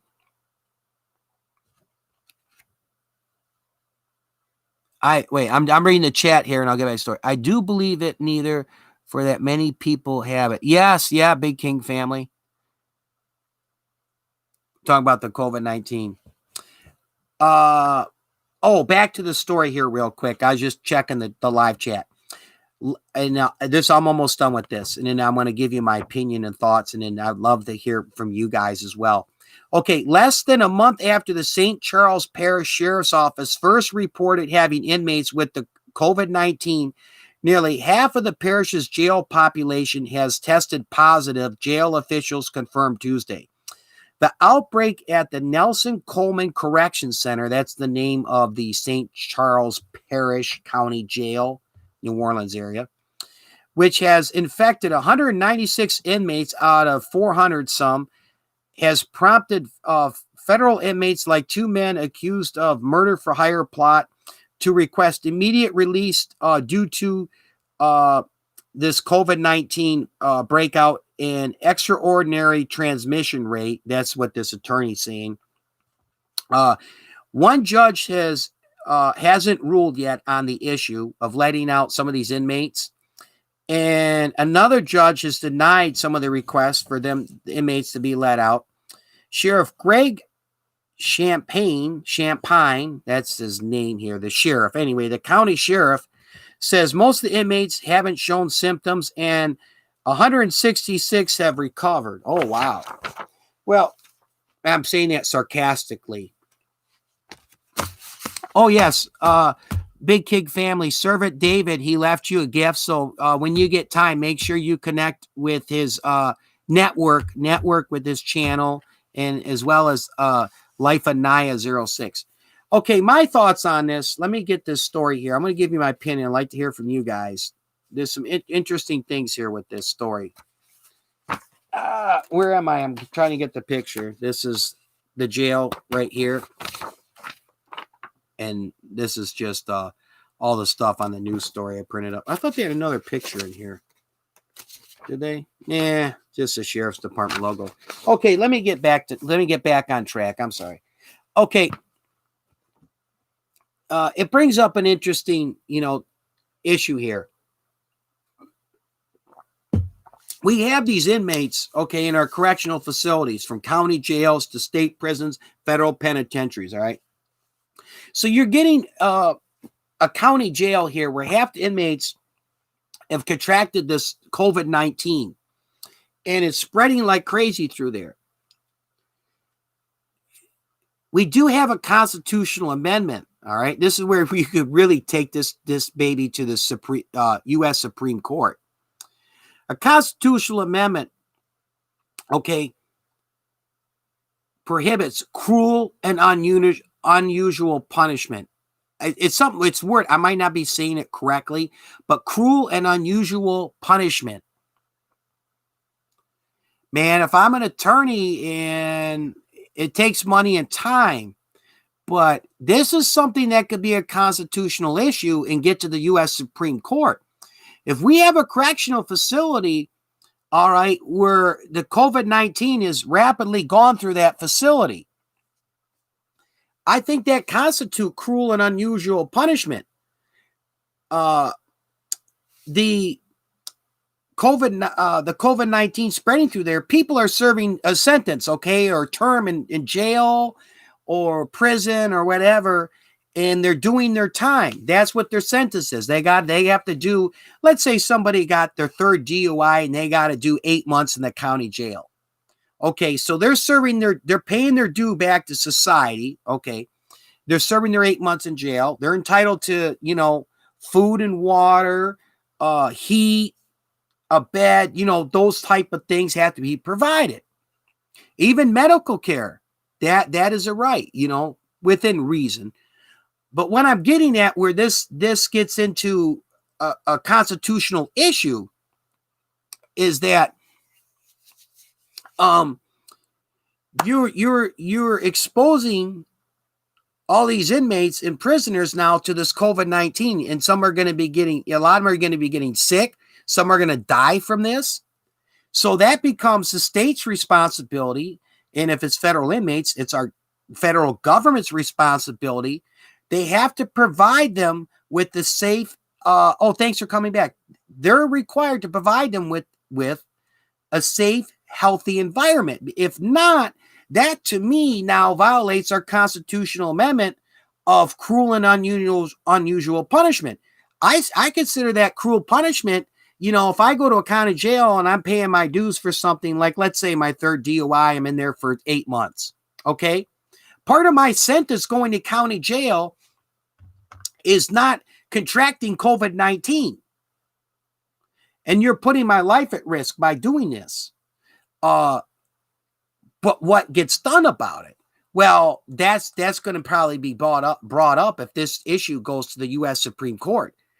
Do they have some other facilities where they could take these inmates who have been tested positive and safely quarantine them from other ones? And what they're claiming, all this testing going on, I think it's a bunch of BS. Because if there's all this testing going on in St. Charles Parish County Jail, why have all these people got the COVID-19? Yes, that's true, Big King family. Here's something else to think about. So if you're one of those people say, I don't give a damn, they committed a crime, they're in prison, jail, not my problem. Think again. You have all these inmates, all right, with this COVID-19. What about when they get released? A lot of them are going to get released, okay? So that stopping the spread of COVID-19 in these jails and prisons is just as important as, in our communities and any other place, a sporting event or whatnot. And yeah, that's a constitutional amendment. Cruel punishment. I deem it cruel punishment if nothing's being done. And to me, not much anything's being done to stop the spread of this COVID-19 in these jails. Now, I do I'm a little borderline when it comes to releasing everybody out of prison back into society and saying, hey, we're trying to protect people from COVID-19. We're kicking you out of the jails and the prisons and putting you back out. For minor crimes or like victimless crimes, let's say somebody in there for their third prostitution charge and they're doing 3 months in the county jail, kick them out. We have house arrest, probation, all these other programs, for their safety. Now, somebody that's in there that, let's say for a couple of murder charges or rape charges, stuff like that, more serious crimes, where if we kick them out for the COVID-19 safety, but they go out and this has happened and commit a heinous crime like that in the community, we're not really doing something good there. So I think that I'm not doing a broad brush and say, let's release all these prisoners because the COVID-19 concern and his cruel punishment, which in a way I see it is, but we do have to look at doing some things where the victimless crime inmates, spring them loose and get them out of there. Put them on a house arrest or probation, whatever you got to do.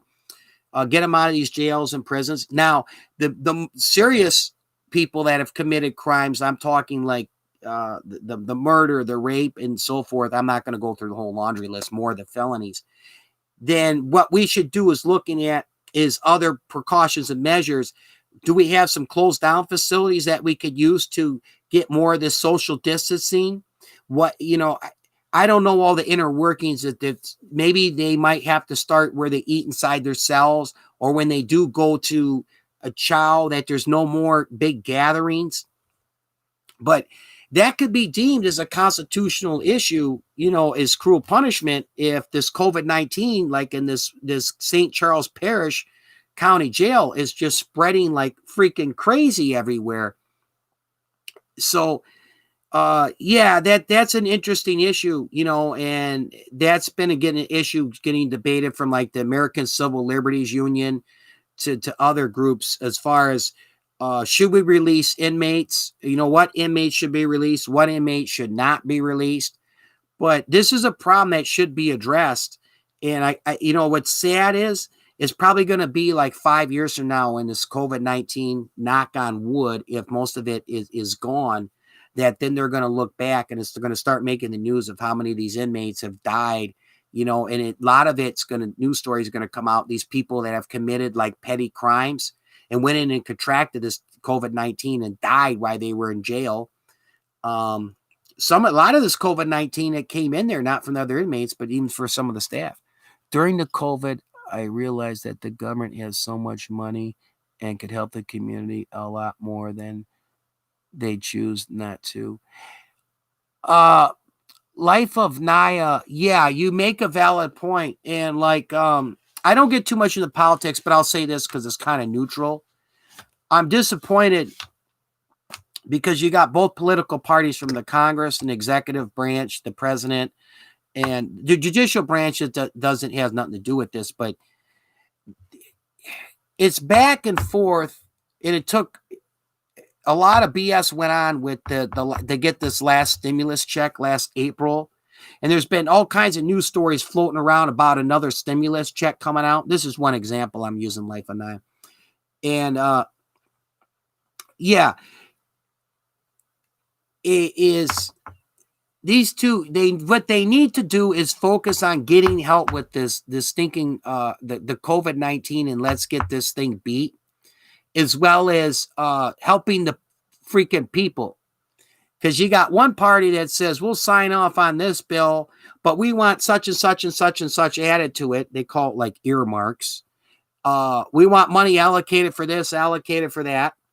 And then the other party says, no, we're not negotiating one iota on these earmarks and what you want money for. We want it directly for this COVID. And they can't come together and work together in agreement. And then a lot of this focus has been on the president and the Democrat running for president, and we're losing focus of, to me, what's the most important thing.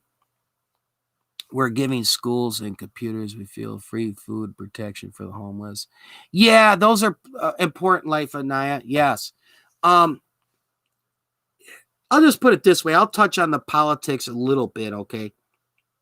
Just like that, okay? Because I try to veer away from politics, religion, but it deals with this topic. All right. I when it comes to this election coming up, okay, whether it's Biden or re-electing Trump, okay, the most important freaking issue is getting this coronavirus knocked out, meaning that we take out this the COVID-19, that we beat this COVID-19, meaning whether we get the vaccine and it's very, very few cases are going around with the COVID-19, and that to me is more important than a lot of the other stuff going on. I'm not going to get into who I like and who I'm going to vote for and what I think of the president and that, but on this topic, I will say I feel both political parties could do a much better job. Thank you.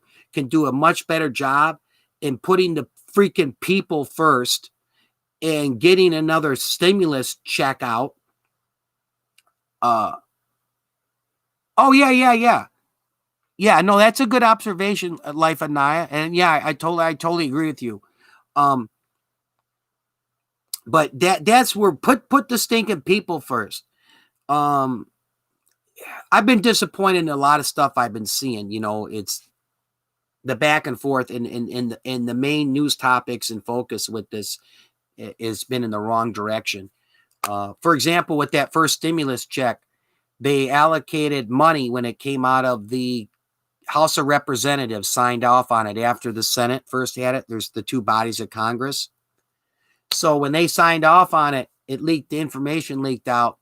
They allocated, was it $25 million or something like that for the Kennedy Center. It's a theater, okay, a national theater for the community and public. Well, what does the Kennedy Center do? They turn around and they lay off a number of their employees because they said that they needed 35 million, and they talked about how they worked so tirelessly hard with these lobbyist groups to get this political party to allocate the money for them. Now, there's a problem with all of this. That money being allocated to them was part of the stimulus check bill. The stimulus check bill is supposed to be helping the people because of this COVID-19 break, okay? This outbreak. It's supposed to be meant stuff with the virus, from small business help, all right, to put money in people's pocket and helping them. But what did they do? They turned around and they give money all these organizations because these lobbyist groups step in and we want this. And you know what? They got to get in bed with them because what do the lobbyist groups do? And this is both parties, okay? So I'm not being just conservative or liberal here. The lobbyist groups, they're the ones who get them elected. It takes this. Let me move my hand so you can see it. See this? Not all politicians like the Clintons and the Trumps have that kind of cashola. So they need those lobbyist groups. And they are big contributors to the PAC. That's the political action committees they have. So I am touching on the politics just a little bit. I know I stay away from it, but I'm not targeting a specific person or party. Let me check this chat here, okay? Thank you, Big King family. I've heard of it. Yeah, we're saving anything we can. We have not wanted nothing. Praise God. Yes, Big King family. Yes, praise God. Yes. I'm going back to school, but I'm having half days.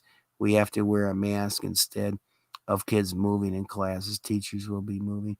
Wow. Okay, Life of Naya. All right. I can't do school online because of the way I learn. If I did online, I would fail. Oh, wow. I'm sorry to hear about that. Yeah. Yeah. Yeah. Some people, whether it's, yeah, I don't want to get into that, but no, I understand, Life of Naya. Yes. Let me get a sip of Snapple on. My throat's getting dry talking.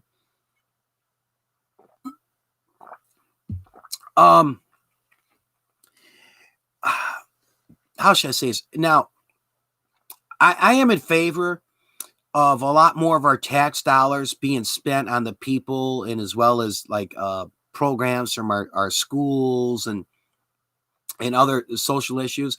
Oh, thanks for coming, PB the Cool. I'll put you in the tribute video. I'm talking on my last topic here, and we're going to get in the general conversation about the COVID-19 outbreak in the prisons and inmates. And if something's not done, this could be a constitutional issue here in America. We have cruel punishment. But getting back to Life of Naya, now with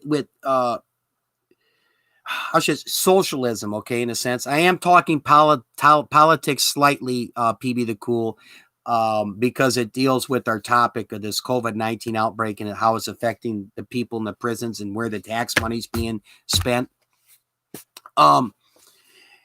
Yeah, that's good. But when it comes to the help that needs to go out, especially like small businesses and the people themselves, both these parties have kind of failed us. One party's really pointing the finger at the president, and then the other party's pointing it back to him. I'll just leave it at this, and then I'm going to get off this because I get away from the freaking politics. But anyway, it deals with our topic. I'm having fun. Look, it's as simple as this, okay? You turn on CNN, MSNBC, you're going to think the president and the Republican Party is the worst thing ever. Then you flip on Fox News and just the opposite. So there you have it, you know. But anyway, I feel both political parties, they need to get together and say what's important is getting help for the people. Getting help for the people, man. I don't know what's been taking them so freaking long. You got a $1,000 check. You need to get together. Stop saying this about this party and this about that party, and get together and help the freaking people and get us another stimulus check. What's that? Remember the Tom Cruise movie? I forget the name, but he had the famous tagline, "Show me the money. Show me the money. Show me the money. Show me the money." Don't sit there and tell me what the president hasn't done, and don't tell me what this party hasn't done. Go do something. Give me another check. Okay, thanks. Yeah. Give me, show me the money. Give me another freaking stimulus check. Give it to the people that need it, man. $1,200. Okay, that's great. Why aren't we getting another one? Are you telling me we have financial issues? Okay, it runs up the national deficit. But here's my argument to that issue. I'm getting on politics slightly. You got all this effing money for the Department of Defense.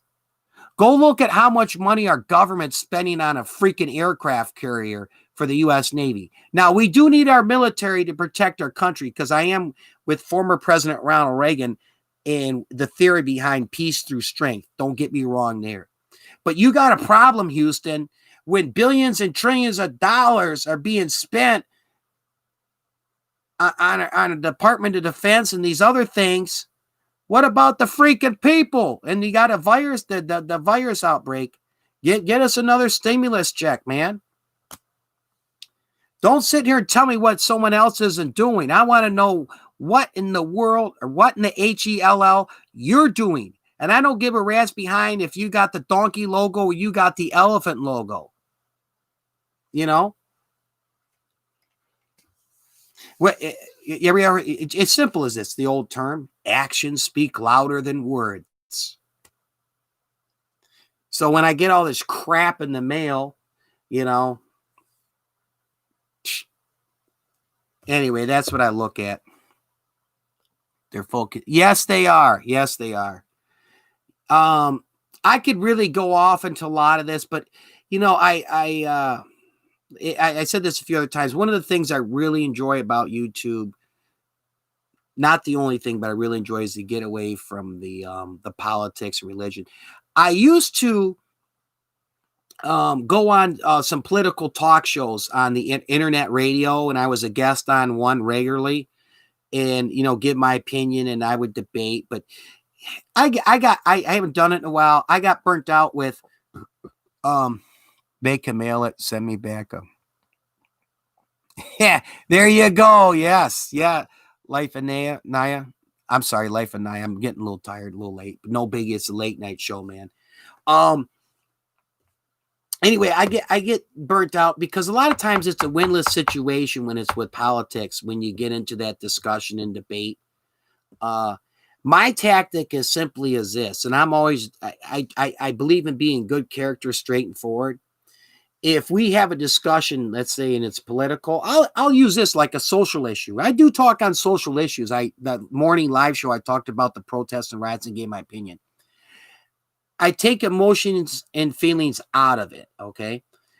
I go after, I want to know as much information as possible, and I get the facts and I get statistics and just good common logic, you know, when I'm making an argument, or I say, hey, this is my opinion on this issue. Let's say here's a great example: gun control versus gun rights.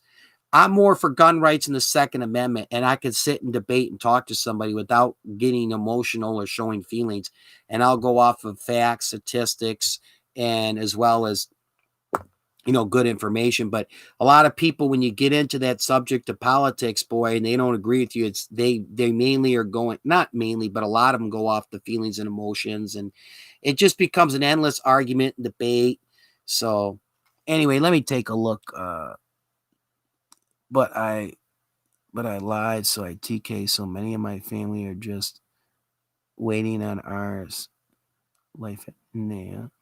Most of my family lives in Louisiana, and they've gotten theirs already. Oh, you mean the stimulus check, life and Naya? You mean are you referring to the first stimulus check? Because I got mine. Gosh, I think that was like in mid or late April.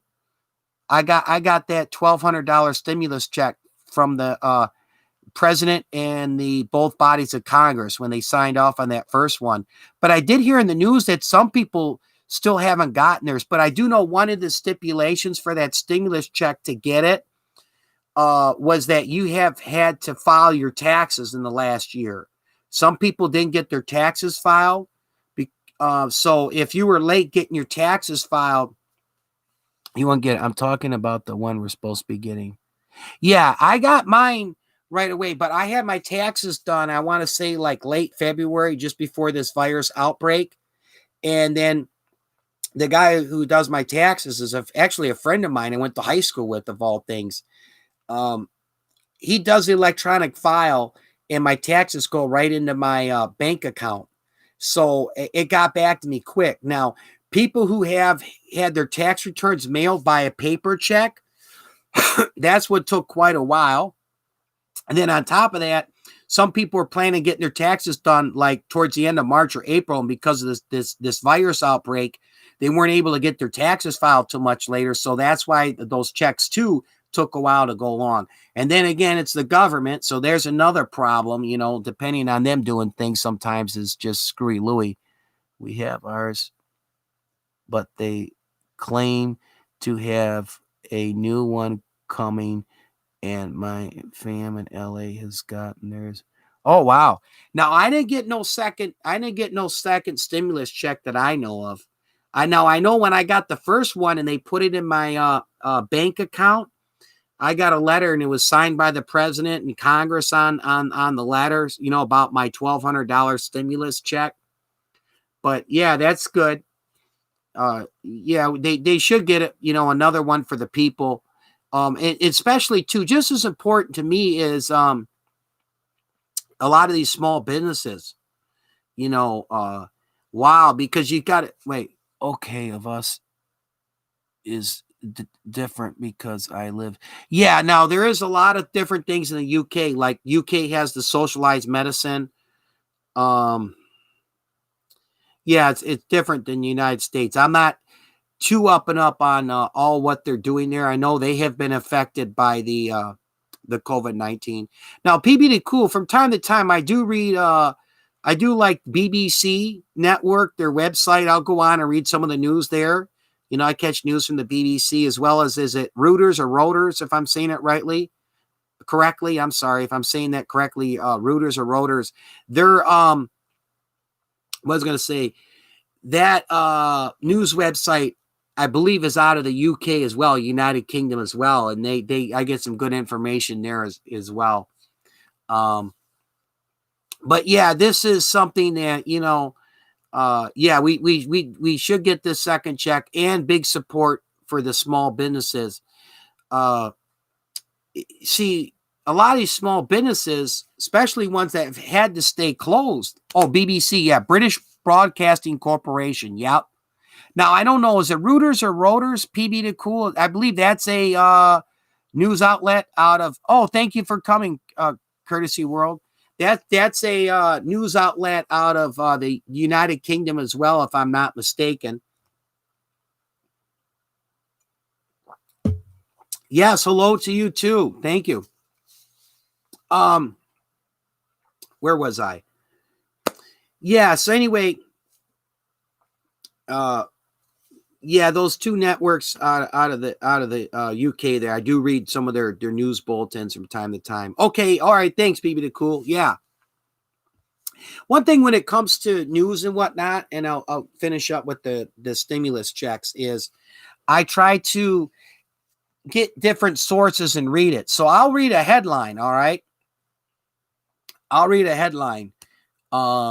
But I'll look at some different newspapers as well as different news sources.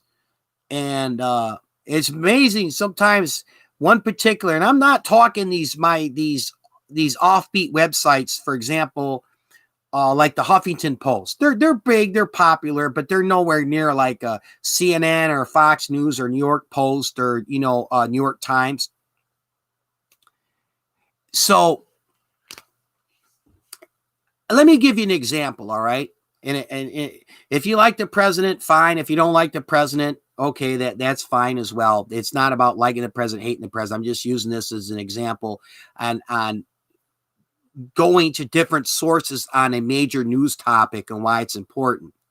So I think it was like a year or so ago, the President Trump here in the U.S., he made a comment to the NATO and United Nations, and he was upset. And he said, each country of the United Nations need to start paying their fair share. America is not the world's ATM bank. And meaning that we're not going to pay for all these other countries, okay? So I have no problem. I mean, a lot of people that hate him with that comment and where he's coming from, that, hey, America's not the world's ATM bank. Everybody should pay their fair share into this NATO and the United Nations. Well, here come a couple news headlines, and what do they say? Here's a news headline: President Trump threatens NATO and the United Nations, okay? And that was just the big headline. But then I read some other sources, and what's the headline? The president makes a statement that America is not the world's ATM bank, okay? But what I'm getting at is, and I don't want to get into you hate Trump, like Trump. I don't want to get into that. I'm just using this as an example, is that it's important to source when you hear about a news topic. Read some different, get your information from a few different news sources, because you'll see some vast differences. And it's kind of like the old saying, there's three sides to the story: his side, her side, and in the middle is the truth. So you try to get, different news outlets, whether it's, get the perspective from the BBC, then maybe one from the Fox News and the Wall Street Journal, then you say, okay, here's some information that CNN left out, or the BBC didn't do it well, that I got from the Wall Street Journal, vice versa. So, but that's my point, is it's important to, when you get those news, when you get a news topic or you hear about something, look at some different sources, because a lot of times people will go with one source and it could be biased in contents of what's said and what's not said. So that's just something to keep in mind a lot. So when you hear about something, check different news sources. But I do that sometimes, PB to Cool, with the BBC and then Reuters or Writers. I have a hard time pronouncing it. I'm not sure how it is. It's morning here by... Go ahead, Chris. Okay, take care, PB to Cool. Thank you for coming.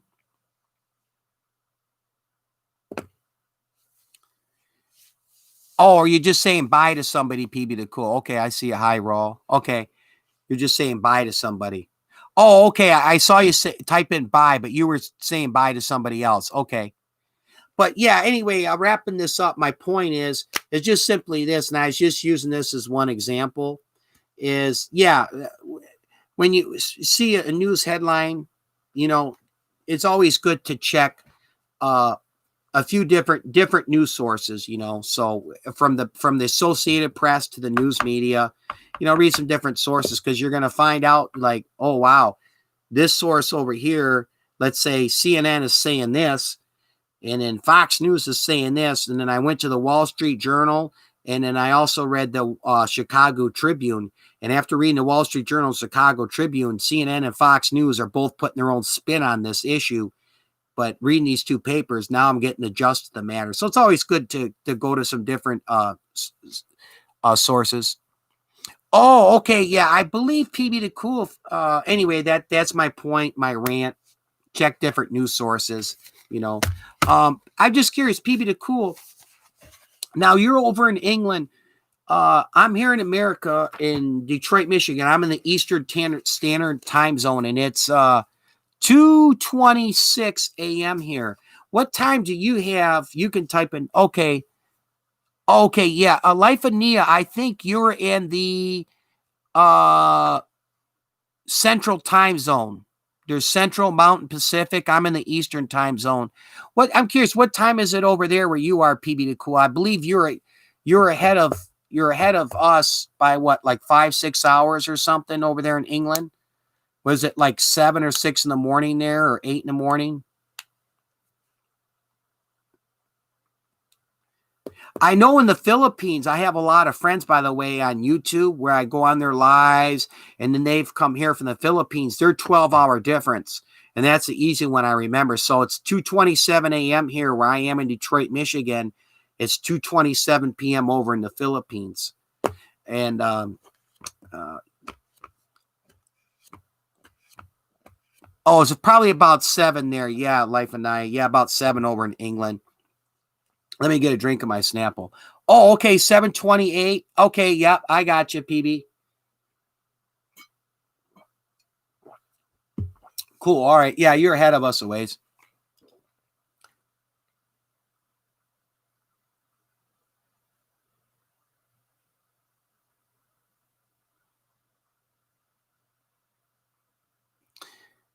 Raw. I'm reading your comment. I just finished watching Nate Dogg Behind a Camera live stream with PB the Cool. A fan came into the StreamYard. There was a loud, annoying sound in the background. PB the Cool asked me if he had headphones. Well, let me say this, something I found out. Nate Dogg Behind the Camera, I went to his channel. Now, he's been a friend of mine for a while on YouTube, okay? And he did some video scratches and whatnot. And I noticed all his videos either went private or he deleted them off his channel, just all gone. And then I was informed that he lied about something, but I not confirmed that yet. And he had some other channel he came on, and I supported him, JBL Elevators or something like that. But I'm not gonna get too caught up into that. PB the Cool, you're here. What is this? Wait, he quit YouTube. I'm sad. He deleted his channel. Hi, Nia. Okay, so that's what happened. So if you said you're just finished watching Nate Dogg Behind the Camera's live stream, but then you're saying he quit YouTube, how is that possible, Raw? How is that possible when if he quit YouTube, he's doing a live? Now, is he doing a live from another channel?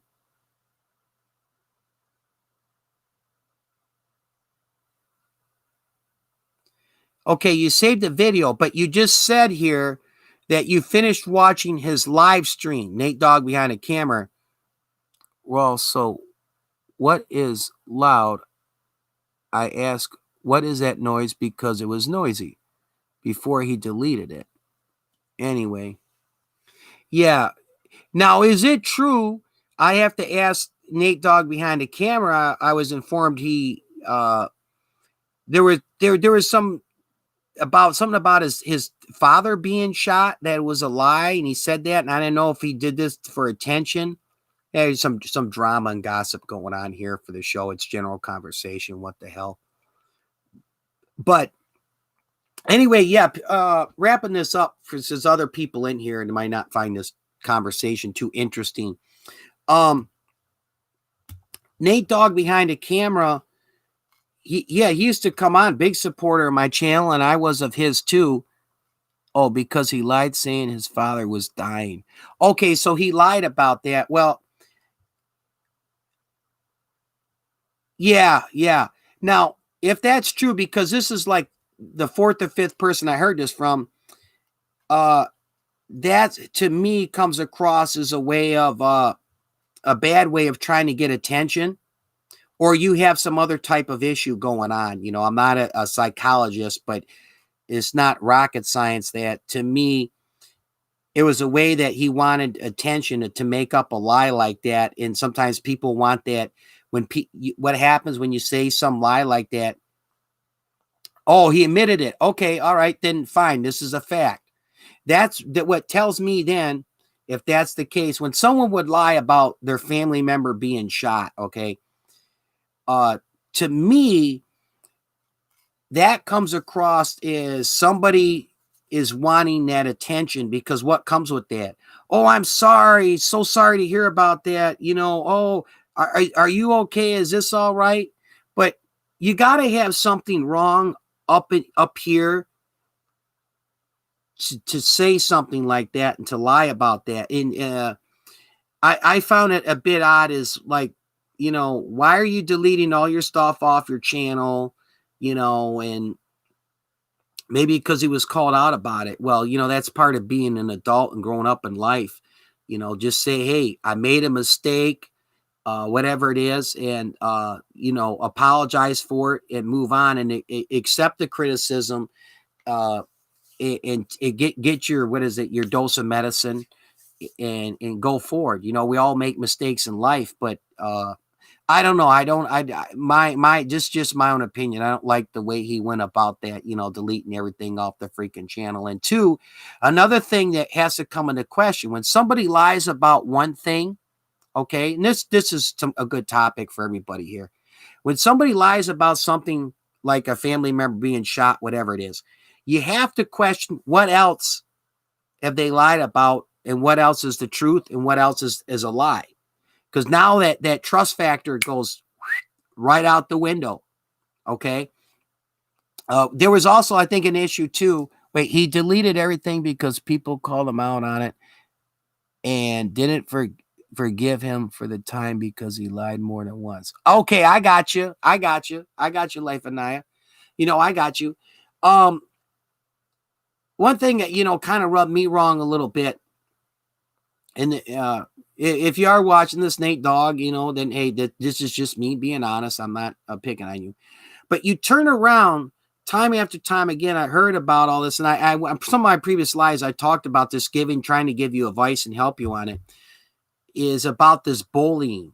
And here you are making lies up, and then you're complaining that people are bullying you on YouTube. And yet you do these video scratches where you're using humor and making fun of other people. And now most of them you did with their consent, and you don't need consent to do a video scratch on somebody. You can, under Fair Use Act, you can do it. But what my point I'm getting at is, you dish it out with your video scratches and humor, okay, poking fun at people a little bit, all right. And then you sit around here and you cry and you moan and you bring up about you're autistic and people are bullying you, but yet you're sitting here making up these stories. So you should be an adult about this, all right, and accept that. Say, hey, I apologize. It was wrong of me. Leave your stuff up on your channel. Some people might not forgive you for it, and nothing to do with you. Accept that, move on. It's like consequences, I get caught doing something I shouldn't do. I got to accept the consequences. The part of life, this is just good general advice. Part of life is making choices and decisions. And as we live along the way, we're going to make bad ones. Okay. We got to live with that and learn from our mistakes and move on. Let me check the chat. I'm doing this talk. You guys, I see the chat blowing up. There's some good stuff going on. Okay. I got Life of Naya. He deleted everything. PB the Cool. When I was on Ange stream, went on the Ange show. Okay. That's the Ange TV show stream. A friend of mine on YouTube. Good YouTuber. When Big Spooky B and Wyatt's brother died, he lied, saying he said his father was shot. He's in the hospital dying, saying it was recent, but he said it was in 2013, 14, whatever. How was it recently? But even in 2013, it doesn't make sense. True. Yeah, my opinion, I think he should seek therapy and then come back once he's healed and working more at becoming a better self. Oh, Life of Anaya. I totally agree. Okay. Yeah, I got you, PB the Cool. Okay, thanks for the info. Yeah, there, like I say, My degree's in criminal justice. Okay. I don't have a degree in social work or psychology. I know some things, but I'm not a professional, you know, in that arena or area. And when someone lies like that, I mean, this, you don't need to have a degree in social work to figure it out. But one thing I do learn from criminal justice is when you catch somebody in a lie, now you have to be on guard and not trusting. Is if someone's going to lie about one thing to you, now you got to be careful. What are they telling the truth on, and what else are they lying about? You know, it's kind of like here's an analogy. It's similar to this. Somebody who gets caught stealing from, let's say, their employer. All right, and it could be something minute. They're taking notepads and staplers. Let's say there's a big supply cabinet, and they're taking stuff out, and it might amount to $20 worth of stuff each week. But here's the thing, and why the employer will fire them 9 times out of 10. Because if they're taking the small stuff from work, what else are they stealing? What else have they stole? It's the same analogy. When someone lies about that, what else are they lying about? You know, should I take him on his word? And if you're watching, I mean this, okay, there's no apologies from me. This is how I feel. I'm not being mean to you, Nate Dogg. If you do watch this, hey, it's the truth. If you're lying about your father being shot for attention or whatever reasons, you might need some mental help on that, okay? Now I got a question. Are you really autistic? Or you just keep saying that to get attention and people to feel sorry for you? I got to question that. I don't know. I know one thing, you got caught in a major lie, so now I have a hard time trusting you on some of this other stuff. I ain't saying Nate's a bad person. He's a human being and not perfect. He's not perfect. I know that because I made mistakes. Yes, yeah.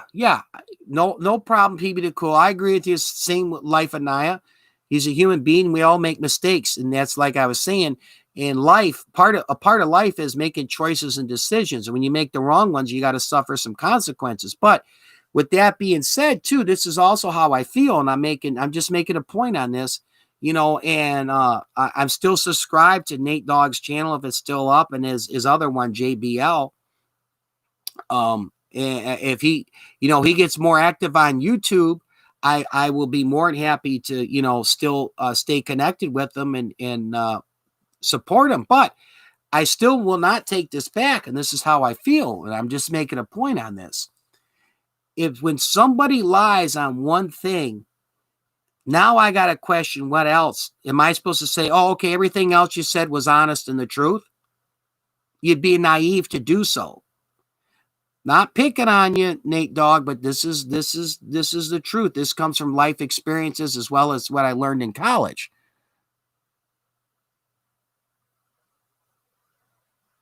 Yes, yeah, that's true.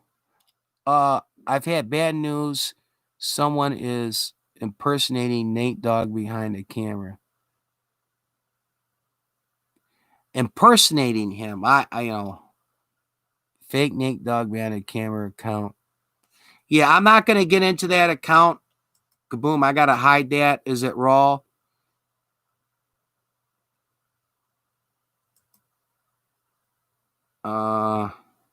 Remove. Okay.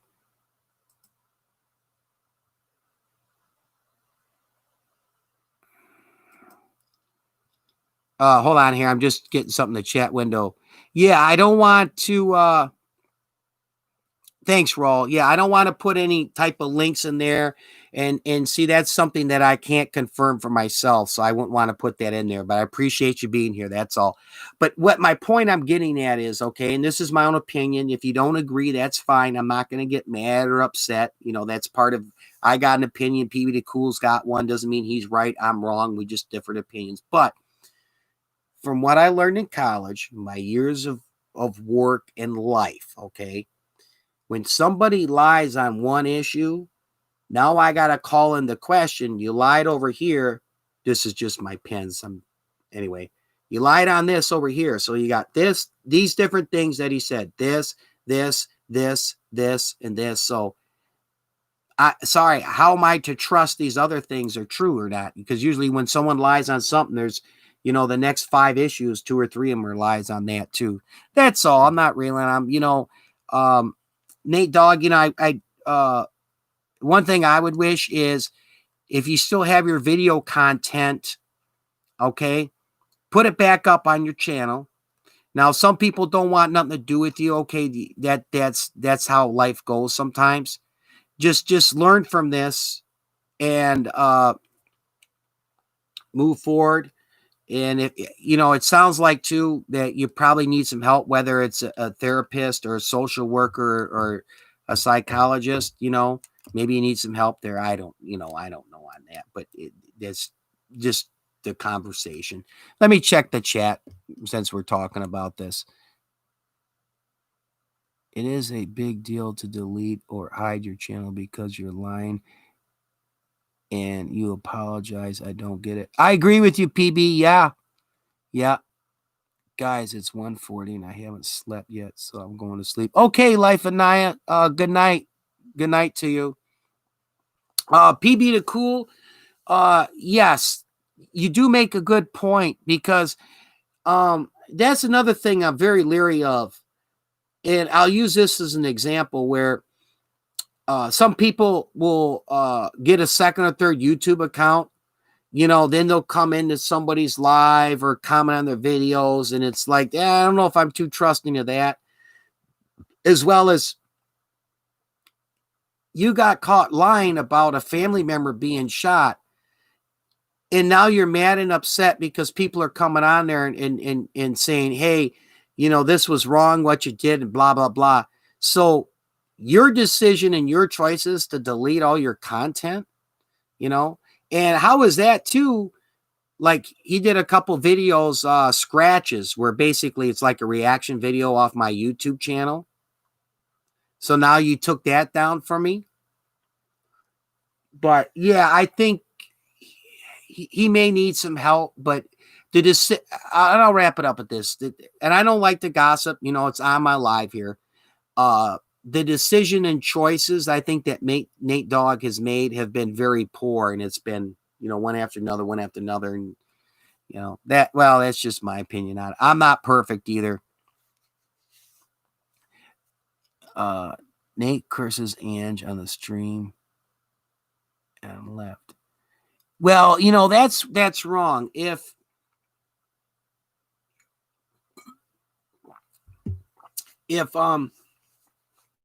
Ange found out that you lied about that and he called you out on it, to me, you don't have a right to curse at him. Especially because you were saying stuff about, oh, I'm being bullied on YouTube. And, you know, I've heard that left and right and about bullies. And I spoke on this, you know, giving him some general advice about it. But yeah, you know, you turn around and talk about being bullied and complain to Ange on things. And then now you get caught in that lie, you know, so now you want to curse him. I'll be honest, if someone did that, you know, lied to me on my live about a family member being shot or something like that, lied on anything, and I, you know, catch him on it, I'll call them out, you know.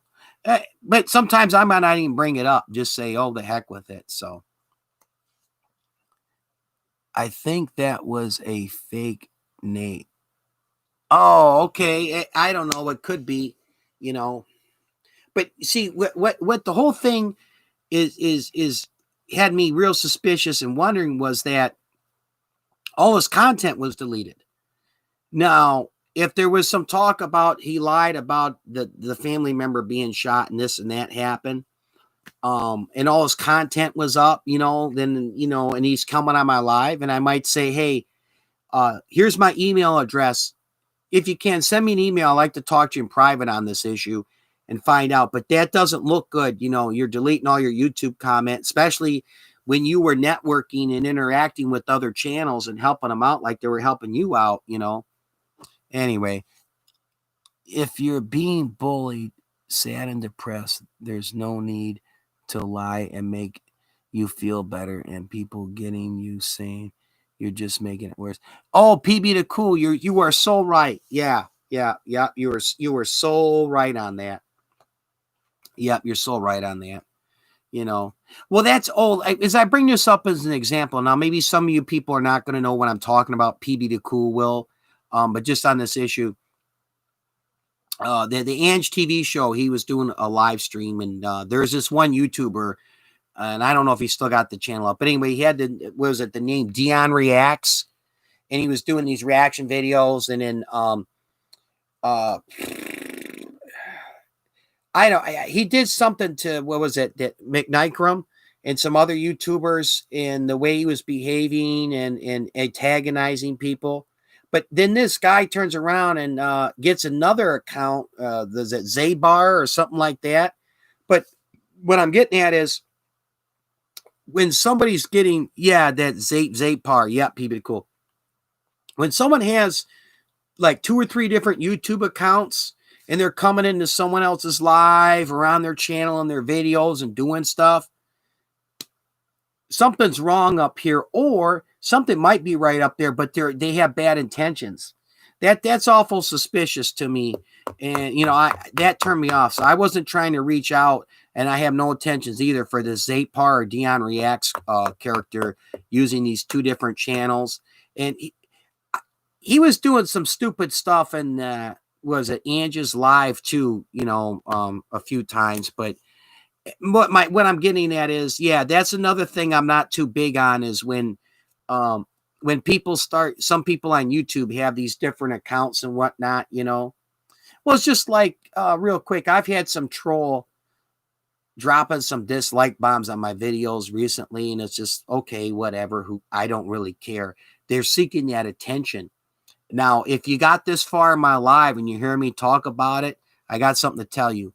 Thanks for the watch time. All right. But at the end of the day, a lot of these dislikes, the shenanigans from how some of these people act, it's meaningless, Go ahead, throw your dislike bomb. I don't really care. A lot of people, in my opinion, got issues. But it's one thing when someone dislikes a video, because, thank you, PB. When somebody dislikes a video genuinely, somebody did something or said something in that video that was really in bad taste, or any reason that they would dislike it, and they leave a genuine dislike, God bless you, man. But there's other people that just do it to be, excuse me. I got to get, throat getting dry. Just do it for their own reasons. They have mental issues, or a lot of it, I think, is people get jealous and envious of others. So what do? They come on a YouTube channel and they'll hit dislike for each video. And I'm talking about people that cool. I've seen some people, and I'll bring this up as a topic, get worked up about dislikes, okay? Don't bother. Don't waste your freaking time about getting too worked up or worrying about somebody leaving a damn dislike on your live or your freaking video. Just focus on doing what you're doing and go ahead.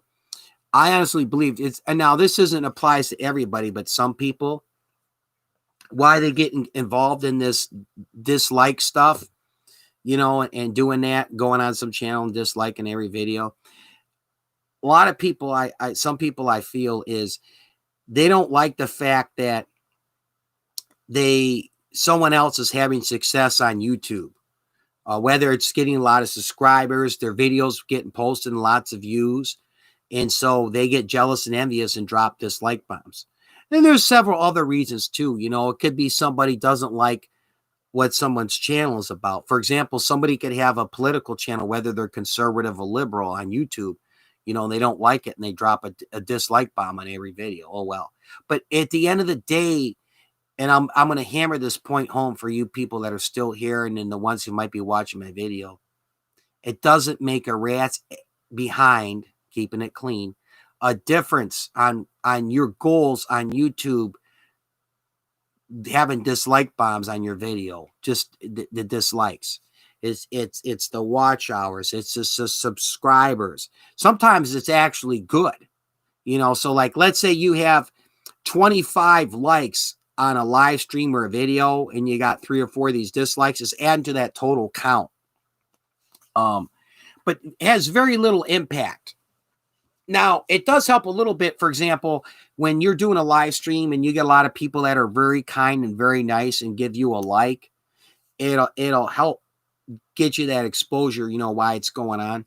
Wait, if it's dislikes on YouTube videos at the end of the day, YouTube will remove it because of spam. If it's dislikes on a YouTube, oh, okay. Now let me ask you this, PB the Cool. Are you referring to like if someone posts a video and let's say there's like 85 dislikes and 5 likes on the video, then that's the thing that YouTube would actually look at that video as spam, or are you referring to something else, if you don't mind me asking? But anyway, my point, I don't get caught up in this, worrying about, some troll who's just going to dislike bomb a video, whatever. If it's dislikes on YouTube videos at the end of the day, YouTube will remove it because of spam. Are you referring to now if, let's say, okay, you are referring to it. I just wanted to clarify. The other thing I've heard of too, PB the Cool, is that if a certain channel is coming over to your YouTube channel and they're dropping dislike bomb after dislike bomb on every video you post, and then they're only watching, let's say, like 10 seconds of the video, just long enough to drop a dislike on it and then leave, for every video. I've heard of YouTube removing that because this is something deliberate and intentional and with malice, where YouTube, I've been told, will do that as well. If they see it's the same channel just coming over, not even watching the whole video, just dropping dislike, on all the videos. But you're referring to that if someone puts out a video and let's say there's 85 dislikes and there's like 2 likes on the video, it might get removed as spam and they'll review the video. Or are you also referring to that? I've heard of this is if a certain channel keeps coming over to your channel and just dropping a dislike on every video and they're not even watching it, and YouTube sees this, oh, this person disliked 12 videos in a row on this one channel and hasn't even really watched more than 12 seconds of it. I don't care if it's dislikes on my video, but it saved all the watch time. Thanks for the watch time. Oh, shots fired. What in the world? I'm reading your comment here. I don't care if it's dislikes on my video, but it saved all the watch time. Thanks for the watch time. Oh, shots fired. I'm not sure what the shots fired is all about. I'm not sure what you're referring to on that, PB the Cool. Not sure what you're referring to on that, but yeah, in general, I know I'm getting into some really specific YouTube stuff. If you're not an experienced YouTuber, meaning you haven't been on YouTube a while, as a creator like me and PB the Cool, you might not understand everything I'm saying. We're just having general conversation. In a nutshell, basically, I don't worry about, if someone wants to come in and they, drop a couple dislikes on my different videos, I don't get worked up about that. It doesn't even faze me or bother me much at all. I thank and I appreciate everybody that comes on my lives and helps support me. And I don't even come in here and approach people the first thing and say, oh, and might know what I'm talking about. Oh, I see you're here. Like my live stream. Make sure you give me a like. Make sure you give me a like. No. You're doing things wrong, man. You're coming across, and I'll say this again, you're coming across as a taker. When someone comes on your YouTube live, okay, you thank them and you let them know you appreciate them being there, and you earn their like. I don't care what it is you're doing, okay, but you doing your live broadcast, whatever thing you're doing, just do it and do it well, and you'll earn their like, okay, and you'll get them to come back. Yeah. Now, some people might argue with me. Statistically, you'll get more likes when you hit somebody and say, "Make sure you like it up. Make sure you like it up." But here's a problem: is you come across to me as a taker, and it's the wrong approach the minute somebody comes on that live stream. You thank them, you let them know you appreciate them coming.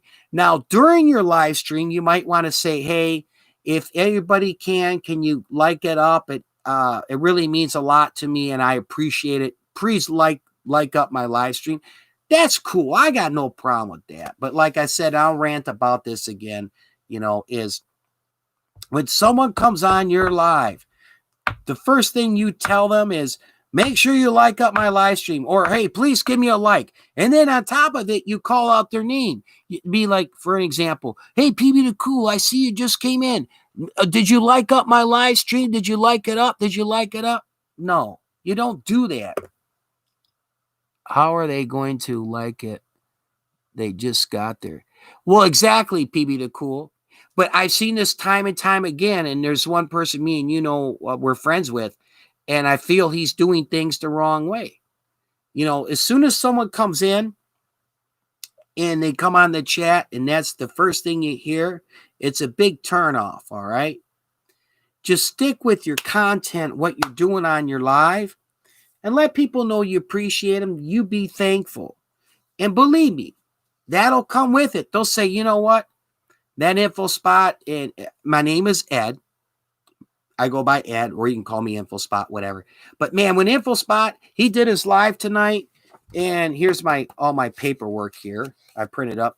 Yeah, he had some great news topics and stuff to talk about on his live tonight. Really, really cool, man. And I enjoy coming on there.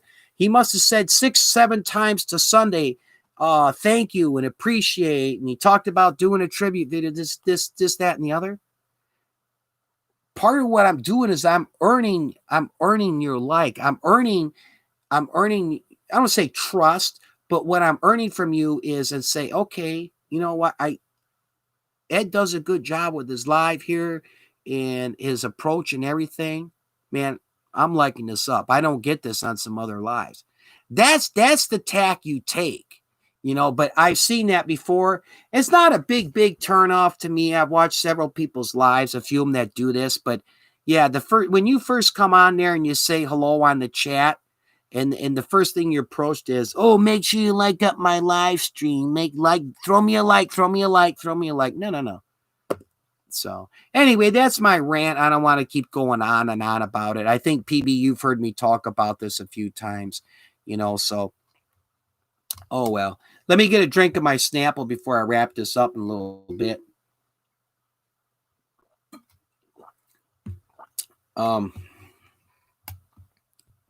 Yeah. I'm going to try to, by the way, a few things. Oh, here's something else I meant to, I always try to say in my lives.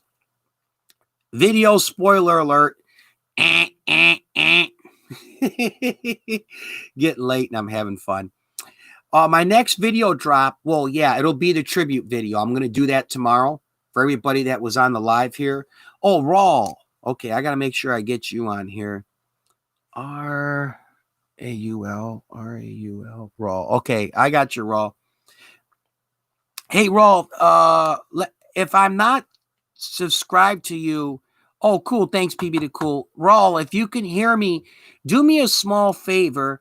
Leave me a comment, not in the chat, but there'll be a comment section below my live, just so I can hit your channel up and put it in the tribute video. Because that name is probably going to pull up a few different when I do the search. It'd be easier for me if you just leave a comment in my comment box. You could say, hey, great conversation. Ed, you're a jerk, whatever. I don't care what you want to say in there. But anyway, that way I can just hit your direct link and make it easier for me if you can, if you think of it. Just put a comment in the comment box below my video. I will vlog there. Okay. I'm going to vacation in Belgium. Oh, wow. Cool. Okay. You're before in the live. So you're going to Belgium, PB the Cool? That's cool. Awesome. And you're going to do a vlog from there, video log. Okay, from Belgium. Cool. Awesome. Is there any other places in Europe you're going to, PB? Or is it just over in Belgium there that you're going to? Anyway, before I forget, video spoiler alert. My next video drop after I do this tribute video tomorrow is I have a product review I did, and it is on the ramen rapid cooker, or rapid ramen cooker it's called. But anyway, I've had ramen noodles for years. I usually have them like for lunch to hold me over till dinner. And then a lot of people know what the ramen noodles are, especially big over in the Orient. But this new gadget, I've always cooked ramen on a stove, in a pot. This is one of these as seen on TV products. And what it is it's a big piece of plastic, real thick plastic. And you take the thing of ramen noodles. Let's say this is the plastic rapid ramen cooker. You put the whole thing of ramen in there. Okay, just Belgium. That's cool. All right. Yeah, I'll be watching your vlogs, PB. Go ahead and vlog. And if you want, make them real long. I'll do full watches on them. That's how I roll, PB, especially for my friends on YouTube. Oh, real quick on my video spoiler. Product review on the rapid ramen cooker. It's this thick piece of plastic, and you put a thing of the ramen noodles in there, and it has like a little fill line. You put the water in it with that little flavoring packet. So now cooking ramen for years, I've always done it on a stove and a pot. But this gadget makes it so now you can cook it in a microwave. Well, where does that come in real convenient? You go to work, you go somewhere, a lot of places you go, the only cooking apparatus you have is a freaking microwave. You don't have a stove that you can use in a pot to cook your stuff up, But now with this new product, or this as seen on TV product I found out about, the rapid ramen cooker, you can cook your ramen noodles in a microwave. Now, and I don't want to give away everything. It's only like, I think about a 6 or 8 minute video, but tomorrow I'm going to do the tribute video, and probably later this week, I want to say Thursday or Friday, I'll do that video drop. My next video will be a product review on the rapid ramen cooker, if I'm seeing it correctly, as seen on TV. You can now cook ramen in the microwave. PB the Cool, isn't that cool? You can cook ramen in the microwave now with the rapid ramen cooker. So if you can, check out the video, the product review, as I do in all of them. I review them, and it's simple. They either get a thumbs up or they get a thumbs down. So I put the rapid ramen cooker to the test here in my product review video coming up. That'll be the video spoiler I got. Anyway, before I wrap this up, does anybody have any questions or anything else anything they want to say? Again, I got your, I'm going to try to, here we go. I'm out of light. My notepad here. I got your channels written down, and I will put you in that tribute video. Raul, if you're still here, if you can, just leave a comment below my video so it works out as a shortcut. I can get your channel. But anyway, yeah, I'm going to get that tribute video out to everybody. Thank you so much for coming and being a part of the late night show here. I really appreciate it. I'm going to try to do some more late night shows coming up. All right, everybody, you're awesome, man. I really had a fun time tonight on the late night show. Well, thank you, PB the Cool. Thank you. With mine, I really enjoy. Let me just talk for a few more minutes here, and I'll end this here. I really enjoy is like, where's my outline? Here we go. Put all that paperwork down, and I'll put this so you can kind of see it. This is where's my pen? I always love using my pen. That's my outline. But I love doing my show and talking about different topics, and I look for, interesting news, funny news, stuff like that. And I really have a fun time with everybody on it. So, man, thank you. I appreciate that, PB the Cool. Everybody's been great. I've had a fun time tonight here on the late night show. I'm going to be doing morning shows as well. So I got to go with my work schedule. I have a schedule that fluctuates. I'm on a swing shift of work. So sometimes a morning show works for me. I'm off for these 2 days. So that's why I did a morning show, and then I came back tonight and did a late night show. But anyway, I'm going to throw out some late night shows, try to get them more often, as well as I'm going to try to do some morning shows. Again, Thank you, everybody. I've had a blast. I can't wait to see you on my next live. Stay tuned here on my channel. Sometime tomorrow afternoon, I will get that tribute video out to you for coming on my live tonight, is my way of saying thanks. I'm going to end this live stream the way I end a lot of my live streams and videos, and I say this because I mean it, all right? Stay safe and enjoy life, everybody. Have a great day, okay?